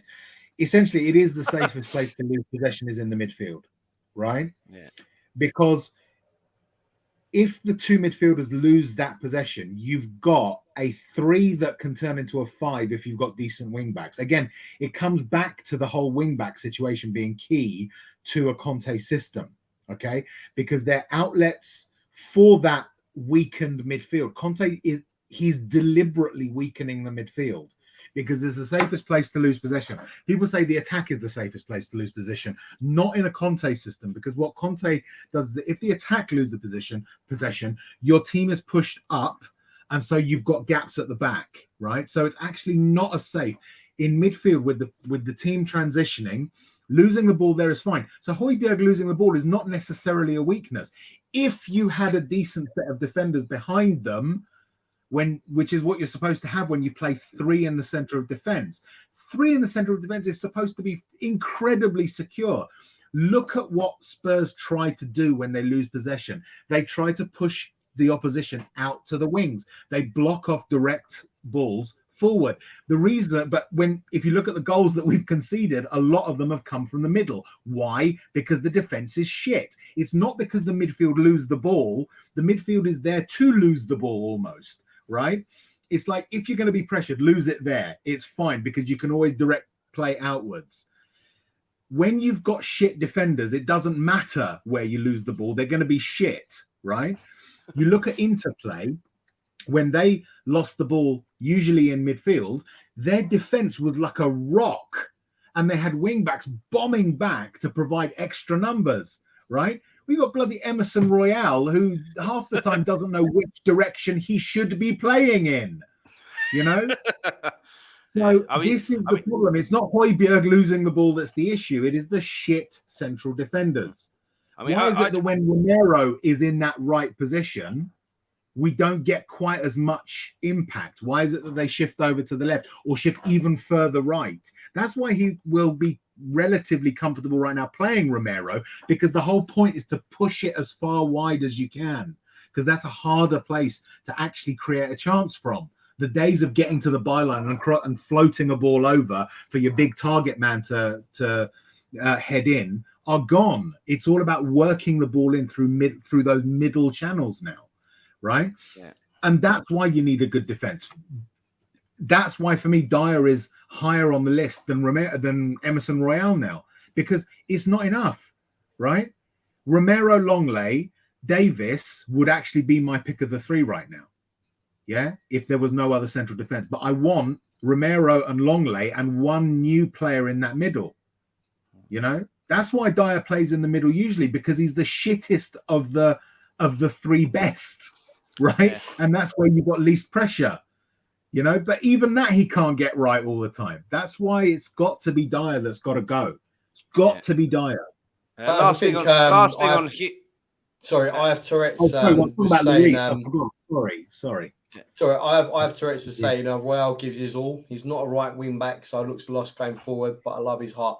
And do you know what I would say to that? If I was playing for Tottenham, I'd give my all and put everything on the line. Okay. But the fact is, and I can appreciate it's not Royale's fault that he gets picked in, week out. No. But, the guy has his limitations. And unfortunately for me, personal opinion is he's just not good enough. I appreciate the fact that, he gives his all and he tries. But that's like me, trying to fly an aeroplane. I don't know how to fly an aeroplane. I'll give it my best shot, but it's not what and with him, it's like, it's just not working.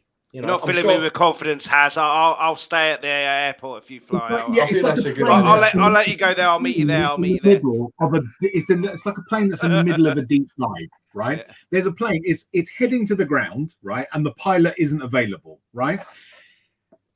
Do you want someone who's going to be a good pilot in 5 years' time? Or do you want someone who can actually pilot a plane right now? Right?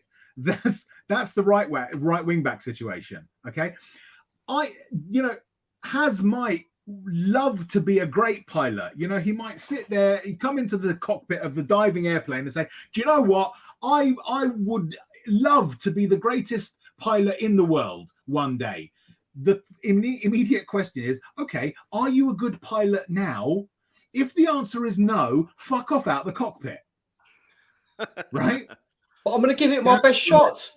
Yeah, exactly. I agree with Tourette's on this one. Yeah, Emerson seems like a lovely person. Yeah. And a person that will give his all and is someone who has great commitment. And that is all credit to him. Unfortunately, I need someone at right wing back that is going to do the job for me.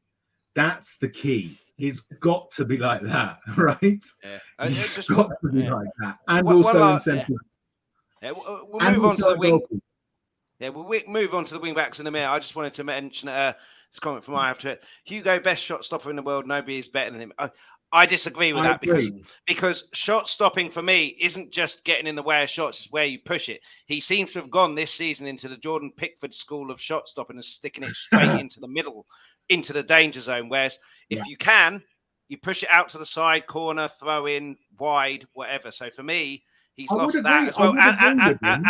And shot stopping is a prerequisite for a goalkeeper. It's the concentration for me. Can I just say, not enough? It's not enough. That's the problem. Yeah. Today, the goalkeeper needs to do more than just shot stop. He's got to be able to distribute the ball well, which Hugo has never been able to do. And he's also got to, another prerequisite of a goalkeeper, he needs to be able to command his area in real time now, not just in set pieces, which Hugo has also never been particularly good at doing. He's good at setting up his wall, he's good at setting up his defense, but when it comes to real time command of his area, that's another skill that he's lacking. So he could be, I agree, he is the best shot stopper in the league in terms of reaction to a shot. No doubt in my mind whatsoever. It's not enough in today's game, unfortunately. And can I just add on that as well? If you see him playing for France, he makes mistakes for France as well. And he even made, when they actually won the World Cup, he made some glaring mistakes. And luckily they got, had they not had the players they had, those mistakes would have cost any other team. So he does make a lot of mistakes. And it was evident from that time even when France won the World Cup, he made mistakes. Yeah, I mean, he has saved us so many times. Oh, yeah, 100%. He's also cost us a lot of times as well. Yeah. So for me, and the defenders are supposed to command the area potentially, but the goalkeeper is his area. It's his area, and unfortunately, when a goalkeeper makes a mistake, it results in a goal, and they lose games. Let's move on to the wing backs. These two here, not the ones that we'll be talking about too much. It's these two. No idea what he's smiling about. Presumably, you play so well in training, but I've got something on Conte, so I'm playing every game. You're on the bench. He's celebrating. He's celebrating the fact that he's got a shepherd's pie on his head. Yeah. No one stood out, and we've got a comment here. Where is it? I haven't put it out yet. Where is it? Mark Cousins.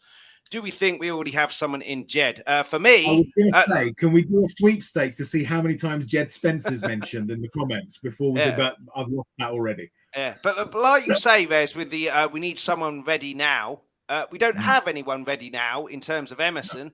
Give Jed Spencer a go. What I will say is, in previous games, certainly that Man United game Doherty was making exactly the same runs that Emerson makes, and we were ignoring him passing it backwards.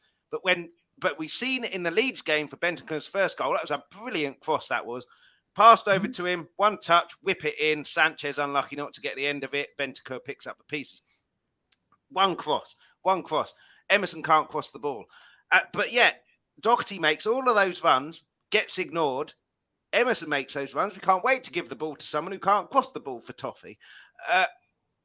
I can't believe that Emerson still gets a game. Can't believe Jed didn't get a start against Forest. Can't believe Doherty doesn't play.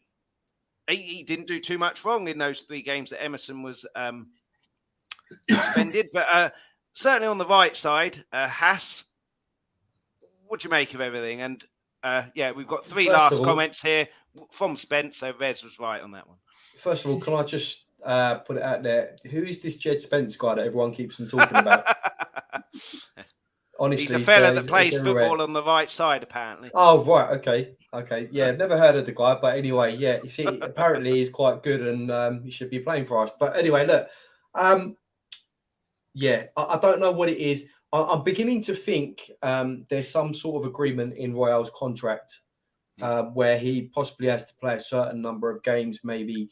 It's got to be some sort of reason, because if we can all see it, and we're not managers or anything by a long stretch of the imagination. That we don't see what Conte sees day in, day out, but we do see the players on the pitch. And if 90% of us are saying the same thing, when we're watching this guy play, there must be something in it.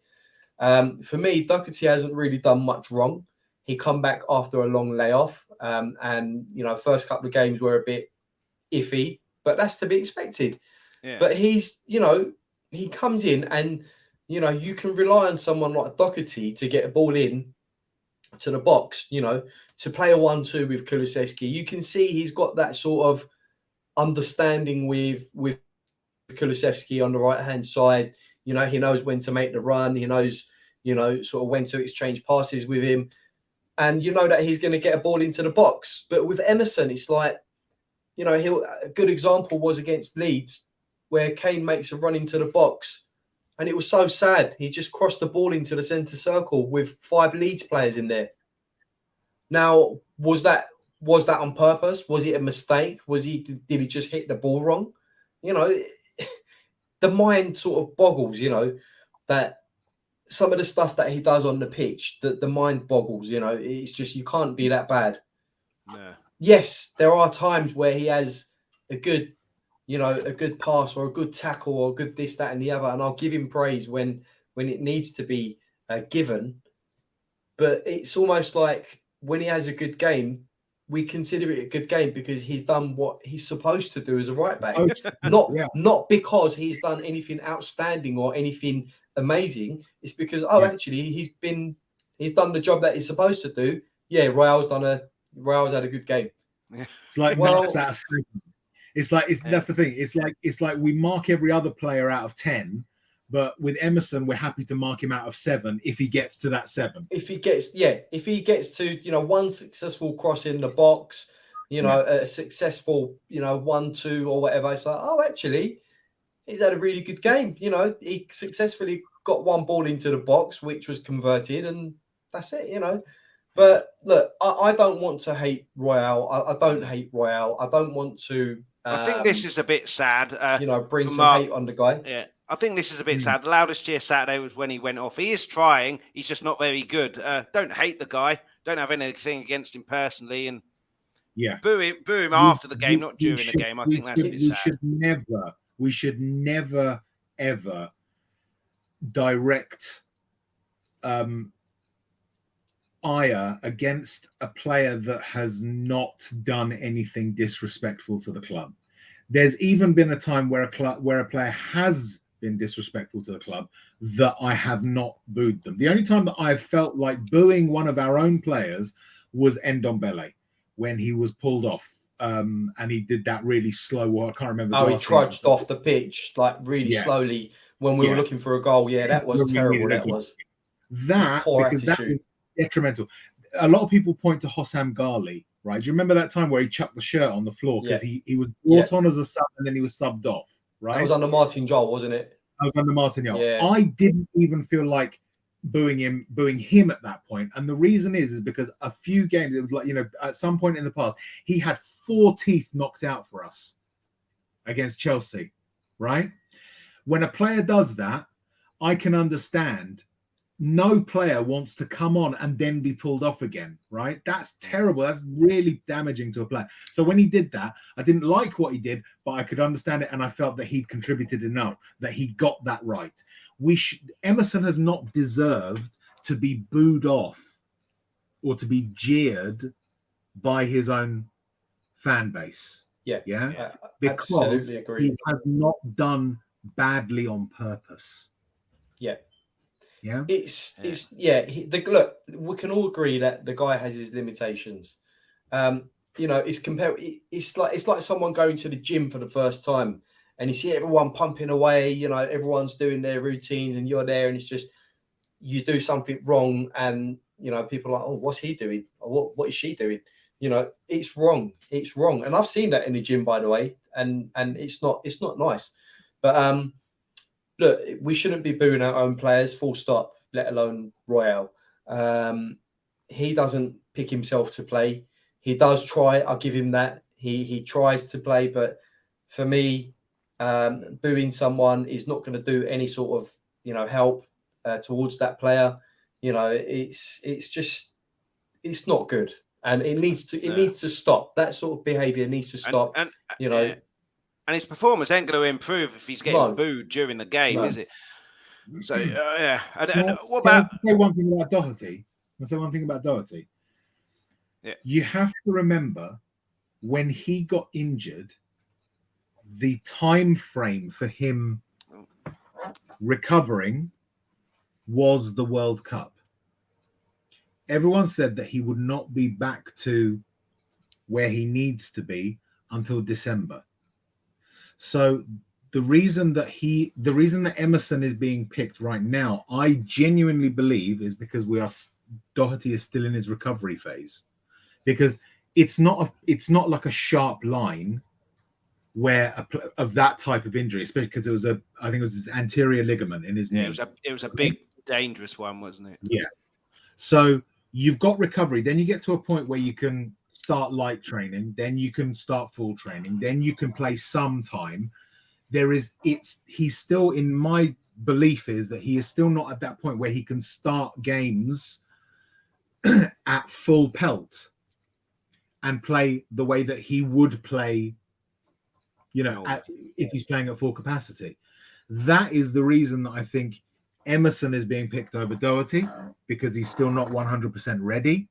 The reason that I think Spence is not being picked is because I genuinely believe that Conte does not see Spence as being capable of playing his system right now.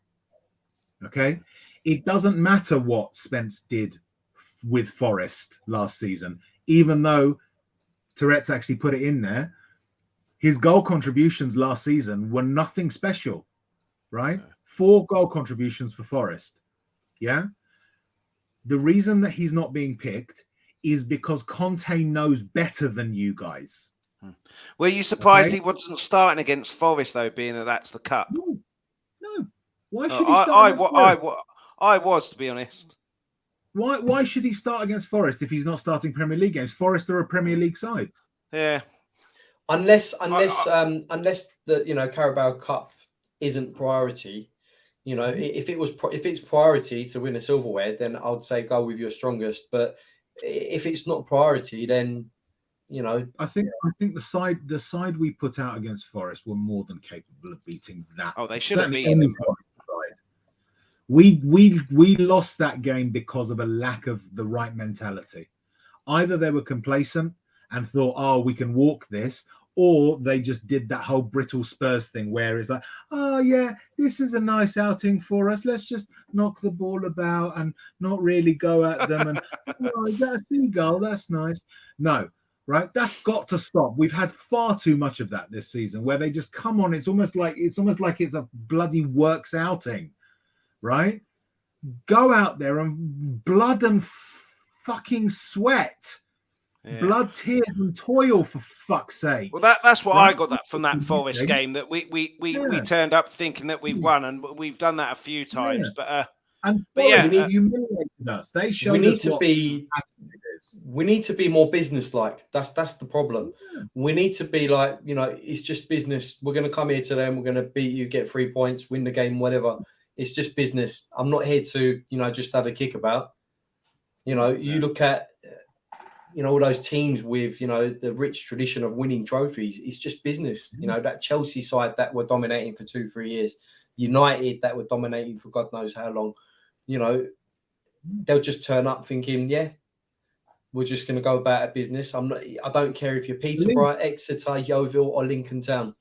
I'm going to wipe you off the pitch. I don't understand how footballers can have that mentality when you see giant killings every single season. And it's generally, it's nothing to do with the lesser team are better, because the league table and the league divisions state that. It's to do with attitude. It happens every single season has done from the start of time. I don't understand how you can be so arrogant to go away and go, "We've won this game. We just have Forest to turn up." wanted it more than we did. They wanted it more. Yeah. You saw that in their attitude. That even when they were down to 10 men, I think it was against Forest, wasn't it? Where they had a player sent off. They had one right at the end. No. Towards the end, they had someone sent off. Leeds had a player sent off at the end. I don't think they did. Yeah, they had a player sent off. Towards the end, Forest 2-0 up, and they're still pushing us back. Oh, yes, they did. They did. Yeah, you're right. Yeah. They're still pushing us back. They're still saying, "We will have you." Yeah. Right? I don't understand how we're turning up to games not with the right attitude, because that wasn't Conte at all in his playing. I haven't seen a Spurs side since Poch really go out there with rage, with bloodlust in their eyes. I think that comes from the mentality that we're going. That Man United game, to me, looked like, let's not lose this, lads. Rather than, you can have a defensive tactic, formation, whatever, but you can have that with, right, we're not going to concede a goal. This is how we're going to beat them, though. And for me, it was, this is how we're not going to lose to them. And that's completely the wrong attitude. And I think that allows complacency. I think that allows shirking responsibility. I think that's a big, big problem. Whereas Leeds, we attacked. Well, from what I saw, match of the day anyway, and looking on BBC Sport, we attacked. Yeah, we conceded a few goals, but we always looked like scoring. Obviously, it helps when you've got Kulusevski back. But yeah, last set of players. Start with you again, Haas. The left side, Perisic been fairly underwhelming. Sessegnon, I'm really disappointed with. I thought Perisic would help him no end, but Sessegnon to me looks like he's just got a massive crisis of confidence. I thought that Bournemouth goal, where he did really well for that, a lovely finish, good run, positive run, would be a bit of a catalyst. He's done other things in the season as well.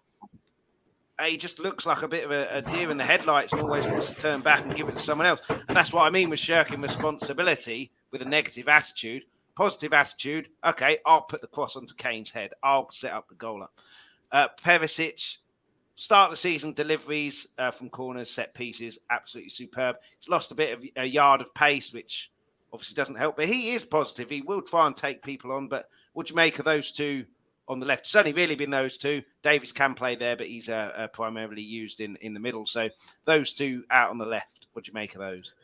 Yeah, I mean, Sessegnon, is he still a project? What's going on? You know, he's been at the club for 4 years or so now. And I know he's had injury setbacks, but for me, I think we've invested £30 million in Sessegnon and we've barely had any sort of return on him. No. You know, if he can't get that confidence and output, then he's got to go for me, even though I quite like him. I've got no issues with Sessegnon, but for me, it just hasn't, you know, to be spending £30 million on how old was he when he came to the club? 19 21. years old? Yeah, 20, 21, something like that. Right, so he came to the club at a young age, you know, picked up a couple of injuries. For me, he just hasn't developed.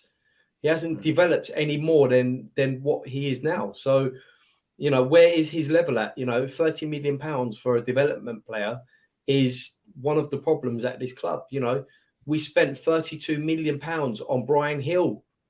We gave Lamella away and paid £32 million for Brian Hill, a development player. Yeah. And we've done this with many, you know, Jack Clark, £10 million. We've lost that money. Yeah. For me, Sessegnon, Kevin and Kudu. We've been doing it for years. Rez, the list goes on, Rez. The list goes on. It's as long as my arm. But look, for me, going back to the left-hand side, look, I think Sess, you know, he's got... I'm going to say he had the potential, I think, maybe. But I just don't think it looks like it's going to work out for Sess because we've not seen that player that we brought from Fulham, the player that would take his man on and whip a ball in to the box. And he's not been doing that for the last 2 seasons. To be fair to him on that point, I've got a friend who's a season ticket holder at Fulham. He said to me when we signed him, he isn't a wing back, he ain't a full back, he's a winger. And we haven't played him as a winger. So I think going forward, he doesn't have that responsibility of defending. He has a little bit, obviously, when you lose the ball, you've got to go back and help your full back or wing back. But generally, it's go forward, make something happen. Whereas with us now, it's go forward, make something happen, but be wary because you've got to get back if we lose the ball. And see, I don't agree with that, Chris, because there was, if you remember when we played Liverpool last season, right? He had literally that entire back line in his pocket. Salah, Firmino, all of them. So his defensive ability is there. He can defend. He can play as a left back and defend. So this thing about, you know, he doesn't like to have a defensive responsibility and stuff. I think he can defend. But for me, you know, you either got it or you haven't in terms of, you know, you look at someone like Perisic at 33 years old, you know, step overs, taking his man on, getting the ball in. You know, it's in his nature to do that. Whereas Sess, for some reason, it's just, you know, he gets on the byline and he gets a nosebleed. You know, what do I do from here? Now don't get me wrong. He scored a couple of vital goals for us. And I'm not taking that away from Sess, but long-term consistency, non-existent. Consistency is non-existent. And that's another issue, you know. For me, out of the two, probably Perisic, because of the class and experience that he has and the fact that he can take set pieces, he can get a ball in, you know, he's just got a better footballing brain than Sessegnon. That's my personal opinion. And going forward, you know, if this season doesn't improve with Cess, honestly, I'd look into, you know, a loan or maybe, you know, a transfer fee for him. Yeah. And we've got the likes of Udogie coming in. Yeah, well, he's meant to be highly rated, isn't he? Since we bought Udogie, since the deal was put in place, I've watched near enough every Udinese game because of him. I don't think he played the last game. He didn't play the last game, but barring the last game against Napoli, which they lost 3-2, the guy is an absolute beast. Honestly, he can defend. He's a bully. He gets 40. You know, gets into the box. He likes to score goals. He's just no messing around. You know, I'm not here to fuck about. That's the sort of player he is, and I can't wait. I can't wait until we, you know, he's established. I'm in the same camp there to see him next season. But but maybe Cess. The issue is that he knows Perisic is better. He knows we've got Udogie next season, so he's like, I don't want to make a mistake because I don't want to force my way out, but get myself forced out. But then you've got to take that as a challenge. You know, Kulusevski, that first game against Southampton, looked to me like, oh, hello, Richarlison, you're not taking my fucking spot. Exactly. And you've got to take, and Richarlison, I think he's happy to sit on the bench because I think, well, just bide my time. You're not better than me. You're not better than me. I'll force my way in. And I don't, you've got to take it as a challenge. I'm not saying that is the case, but maybe that is the case. And if it is, that's the mentality that needs to get out of the club, I'm afraid. I like Sessegnon. But I think unless something happens in this last half of the season where his confidence shoots up and it looks like he is a player, Udogie in, Cess out. The question is, has he done enough to establish his place in the club to you know, and for if me, the answer is no, then there's your answer. But for me, he's got another, 24 games left to do that. And if he doesn't by the end of the season, then he's going to have to find pastures new for me, unfortunately. You know what I don't see in Sessegnon? That in actual fact, certainly every other Spurs player and probably every other decent player has, or I've noticed in them, he doesn't have any aggression, right? There is no sense of there's nothing about him that screams. I think determination is the word, Rez. There's no determination. You compare him to the likes of Reece James, right? You watch Reece James play. Yeah, he might lack ability, maybe, but by God, he would give life and limb to get that ball forward, to fight for the ball. You know, I like Reece James. Honestly, I like Reece James. I think he's fantastic, and the fact that he hasn't gone to the World Cup, I think, is a bit of a travesty in itself. But that's Southgate, but but that's the point exactly. It's that I was thinking, Sessegnon, when you see him or when I see him, one of the things that pops into my head is, right. That's not angry, Vez. What are you doing? What have you done to him? He comes across as soft, as delicate, as fragile, right? Does Højbjerg come across as fragile? Does Bentancur come across as fragile? Does Kulu come across as fragile? No, these are people you don't want to fuck with, right? If you said to me, is there a Spurs player that you would be okay to fuck with? And it'd be like, it'd be Ryan Sessegnon, right? Because he's little. He's right?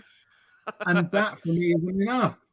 You look at other Premier League players, even the classiest, silkiest player, right? There's that wave of hunger, desire, aggression, things that, they will go out and get what they want, right?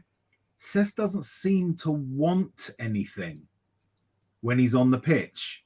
There doesn't seem to be much hunger there, That for me suggests a player that, and I might be wrong, maybe it's inside, maybe he just hides it very well, but there's been nothing in any of his performances that says to me this is a player that wants to get to the pinnacle of what he's doing, right? I don't get the feeling that he wants to skin a player, Yeah, This, Yeah. and the one above Chris, where he Josie said, was box office, said how we saw it, team of pussies at times, and Jose said we were soft, needed to be a bunch of C words. Absolutely, Jose. We have had that reputation of being soft, but even when we had the reputation of being soft, it was more we're going to be respectful, but we still want it. I don't get any of that from Cess, right? And what do you make of Perisic? Perisic, Perisic, to his credit, he still has that hunger. He still shows that he wants to do it. If he's lost that, a lot of the time, it really is that last 1%, last 1 or 2%, if you wanted to quantify it, of what makes the difference between a good player and a great player, right? He might have lost that, but he's still got the hunger to do it, right? He, to use your word, he has determination in spades. Even at the age of 33, he's not taking his foot off the gas.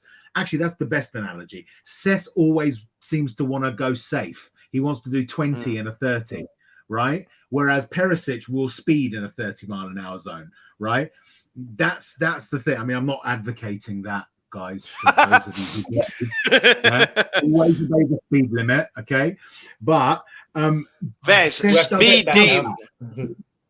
Where's the speed demon? Right? He puts his foot on the gas. Speed demon process. Yeah, absolutely. Yeah. Perisic will give as much of himself as he can. Cess, I think, always holds back, be it confidence, whatever the reason. Again, I don't have time to make Cess feel good enough. No. That is his responsibility.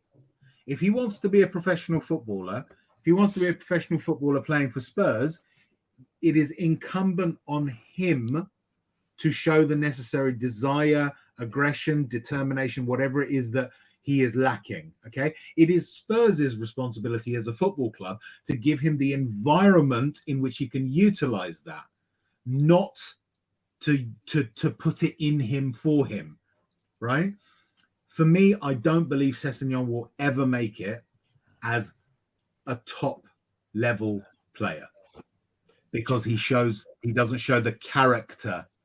Just as a barometer of where I would place Cess, ranking him amongst all the left backs, I would put Davies ahead of Cess in the left back or left wing back slot. Honestly, I would. Yeah, that's my opinion.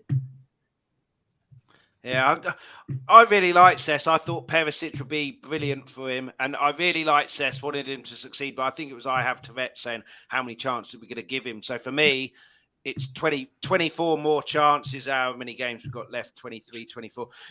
And whatever in the league. They're the amount of chances that he's got left. And if not, well, he's got a month off, hasn't he? So yeah, true. Yeah. This season, show something that you're here to stay. Otherwise, unfortunately, I think we've got to cash in on him. And if it's a loss, we bought which him it's going to be 25 million. If it's a we're loss, not getting 30 million for him. Yeah, I mean, it wouldn't surprise me if he went back to Fulham. Which good luck to him. You know, I don't hate the guy. I just think he's just not good enough, and he needs to be positive and believe in himself a bit more. And if he can't believe in himself a bit more, he ain't gonna make it. Like you say, there's a top team. That's just unfortunate. But pretty much reached the end. I was going to talk about what we need in January, but there's 6 months, 5 weeks, 6 weeks of which we can talk about that. So we'll just leave it there. Big thanks to everybody in the chat. A lot of comments today. Thank you so much for the comments. Really helps make the channel. Please hit the like. Please hit the subscribe if you haven't done already, and the notification bell. Can I just come in very quickly, Chris? Yeah. If you're watching and you haven't hit the like and subscribe button, okay, that automatically makes you a West Ham supporter. I don't know if people are aware. Ouch. I've done studies. There's scientific evidence. So absolutely. Yeah, you've got to do it. You've got to do it. Yeah, so don't be West Ham. Hit that like and the subscribe and the notification bell. That will let you know whenever we're doing shows. And being that these 6 weeks off, it might not be every Monday and Friday. So the notification bell, you don't have to look on Twitter or anything to find out when it is. If you like a bit of magic as well, Chris's Magic, my little side channel. Wednesday, 7:30 p.m. New one drops. So check that out. And the other 2 channels here, Vez, Shelfside Spurs Show. Say that 4 times fast. Yes. What can people expect? You can expect, I think the best way of describing it is chaos, really. Really is. Yeah. Actually, we need to get you on, Haz. I haven't had you on Shelfside Spurs Show. Remind me. It'll be total chaos if you get me on. Yeah. So essentially, on Shelfside Spurs Show, we've actually counted. Again, we're very scientific, even though we're chaos. We've counted, and the number of fucks that we give is actually 0, right? So if you're of that ilk that you don't give a fuck, come along to Shelfside Spurs Show. If you do give a fuck, also come on to Shelfside Spurs Show. We are not doing anything over the World Cup period because we don't give a fuck. No, it's because we don't really. We don't want to talk about that. You've just lied, Vez. That's 1 fuck. You said there was 0. Make your mind up. No, we don't. No, I said we don't give any fuck. So we don't give a fuck about the World Cup. Again, Chris, I pick my words carefully. I'm trying to be funny. That's why I'm at home doing this rather than another Palladium. But yeah.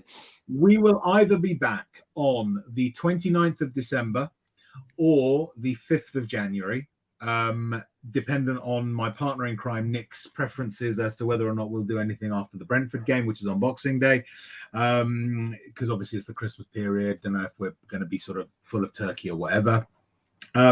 It goes out on Thursdays, 7:30 p.m. As Chris has very kindly done, the link is in the chat. Please do go over and subscribe.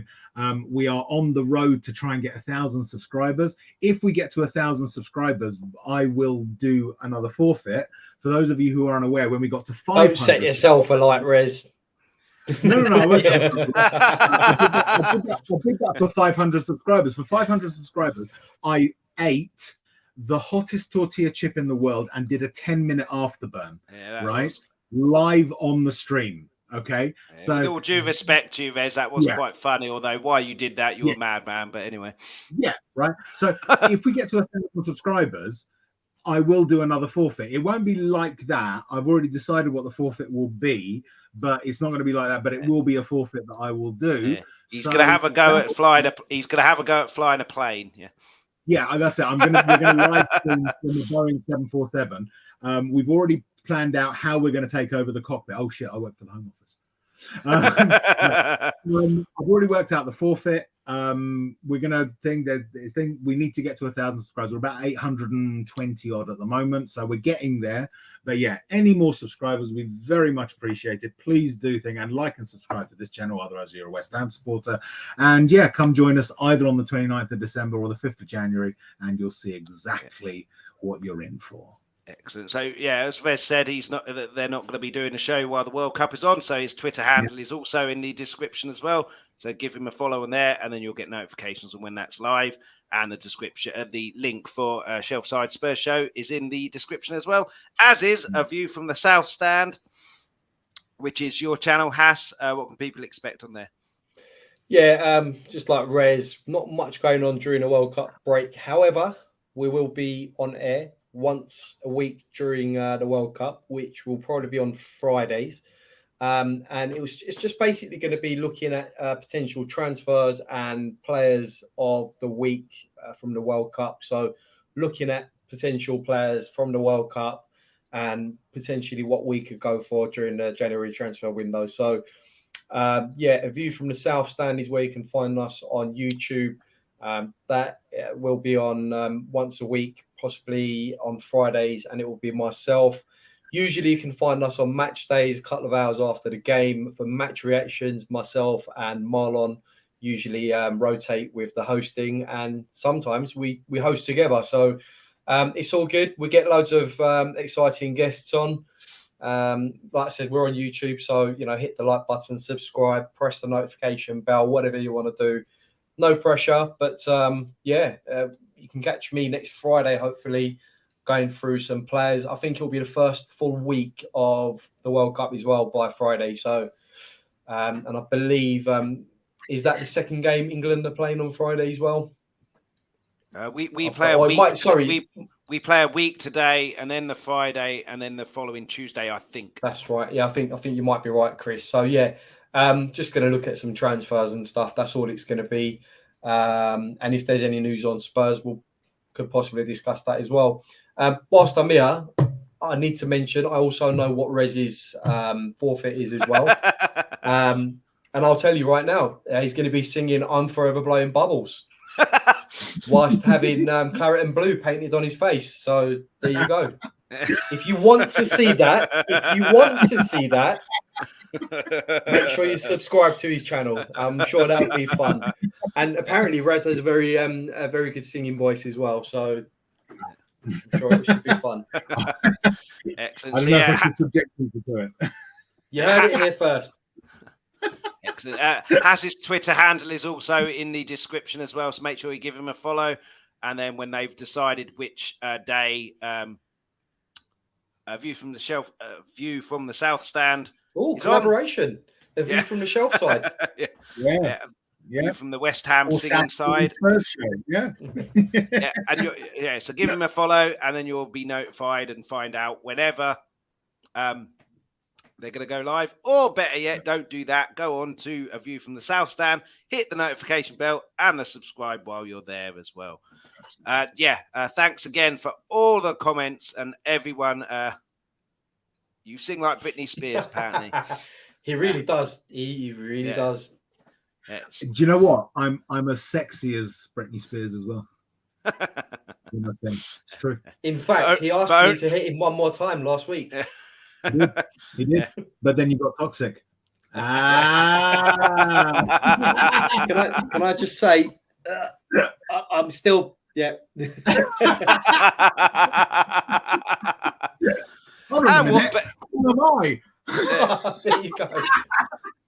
And what better way to end after all that? So, yeah, thank you so much for watching. All the comments as well. Please hit the like, subscribe, notification bell, then jump over to Chris's Magic on Wednesdays. Check that out. Shelfside Spurs show after the World Cup. But make sure you follow Vez on Twitter to make sure you know when they're coming back. And A View from the South Stand during the World Cup, but has his Twitter handle as well to make sure you don't miss it at all. And I said that. Yeah, I choose my words carefully. But thanks so much for watching. Not sure, won't have a show here on Friday, I don't think, but next Monday it'll be me and my mate Ben, who did the preview at the start of the season, doing a mid kind of preview of the whole league as a whole, not just Spurs. Might do a quiz during the World Cup as well. If there's any Spurs news, I'll jump on and do a stream. So yeah, hit the notification bell and you'll be notified of that, because it's going to be kind of random until the World Cup and Spurs start again. But in the meantime, as always, come on you Spurs and England. Come on you Spurs and England. Thanks so much for watching. For everybody who joined in the live chat and added comments. Before you go, please leave a like and hit the subscribe button if you haven't already. Also, please hit that notification bell. That'll give you a notification every time we're about to go live, and it's all completely free. For those who missed the live show, you can catch this whenever you want on Let's Talk Tottenham's YouTube channel. Please also hit the like, subscribe and notification bell, and everybody please leave feedback, comments, suggestions in the comments section on the YouTube videos. For those of you who listen to the audio podcast, thank you so much for listening. Anyone who wants that audio podcast, you can pick that up wherever you get your podcast from.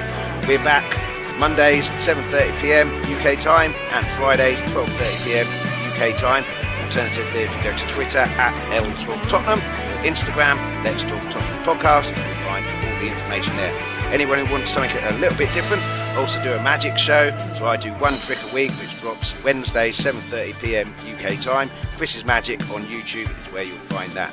But in the meantime, come on you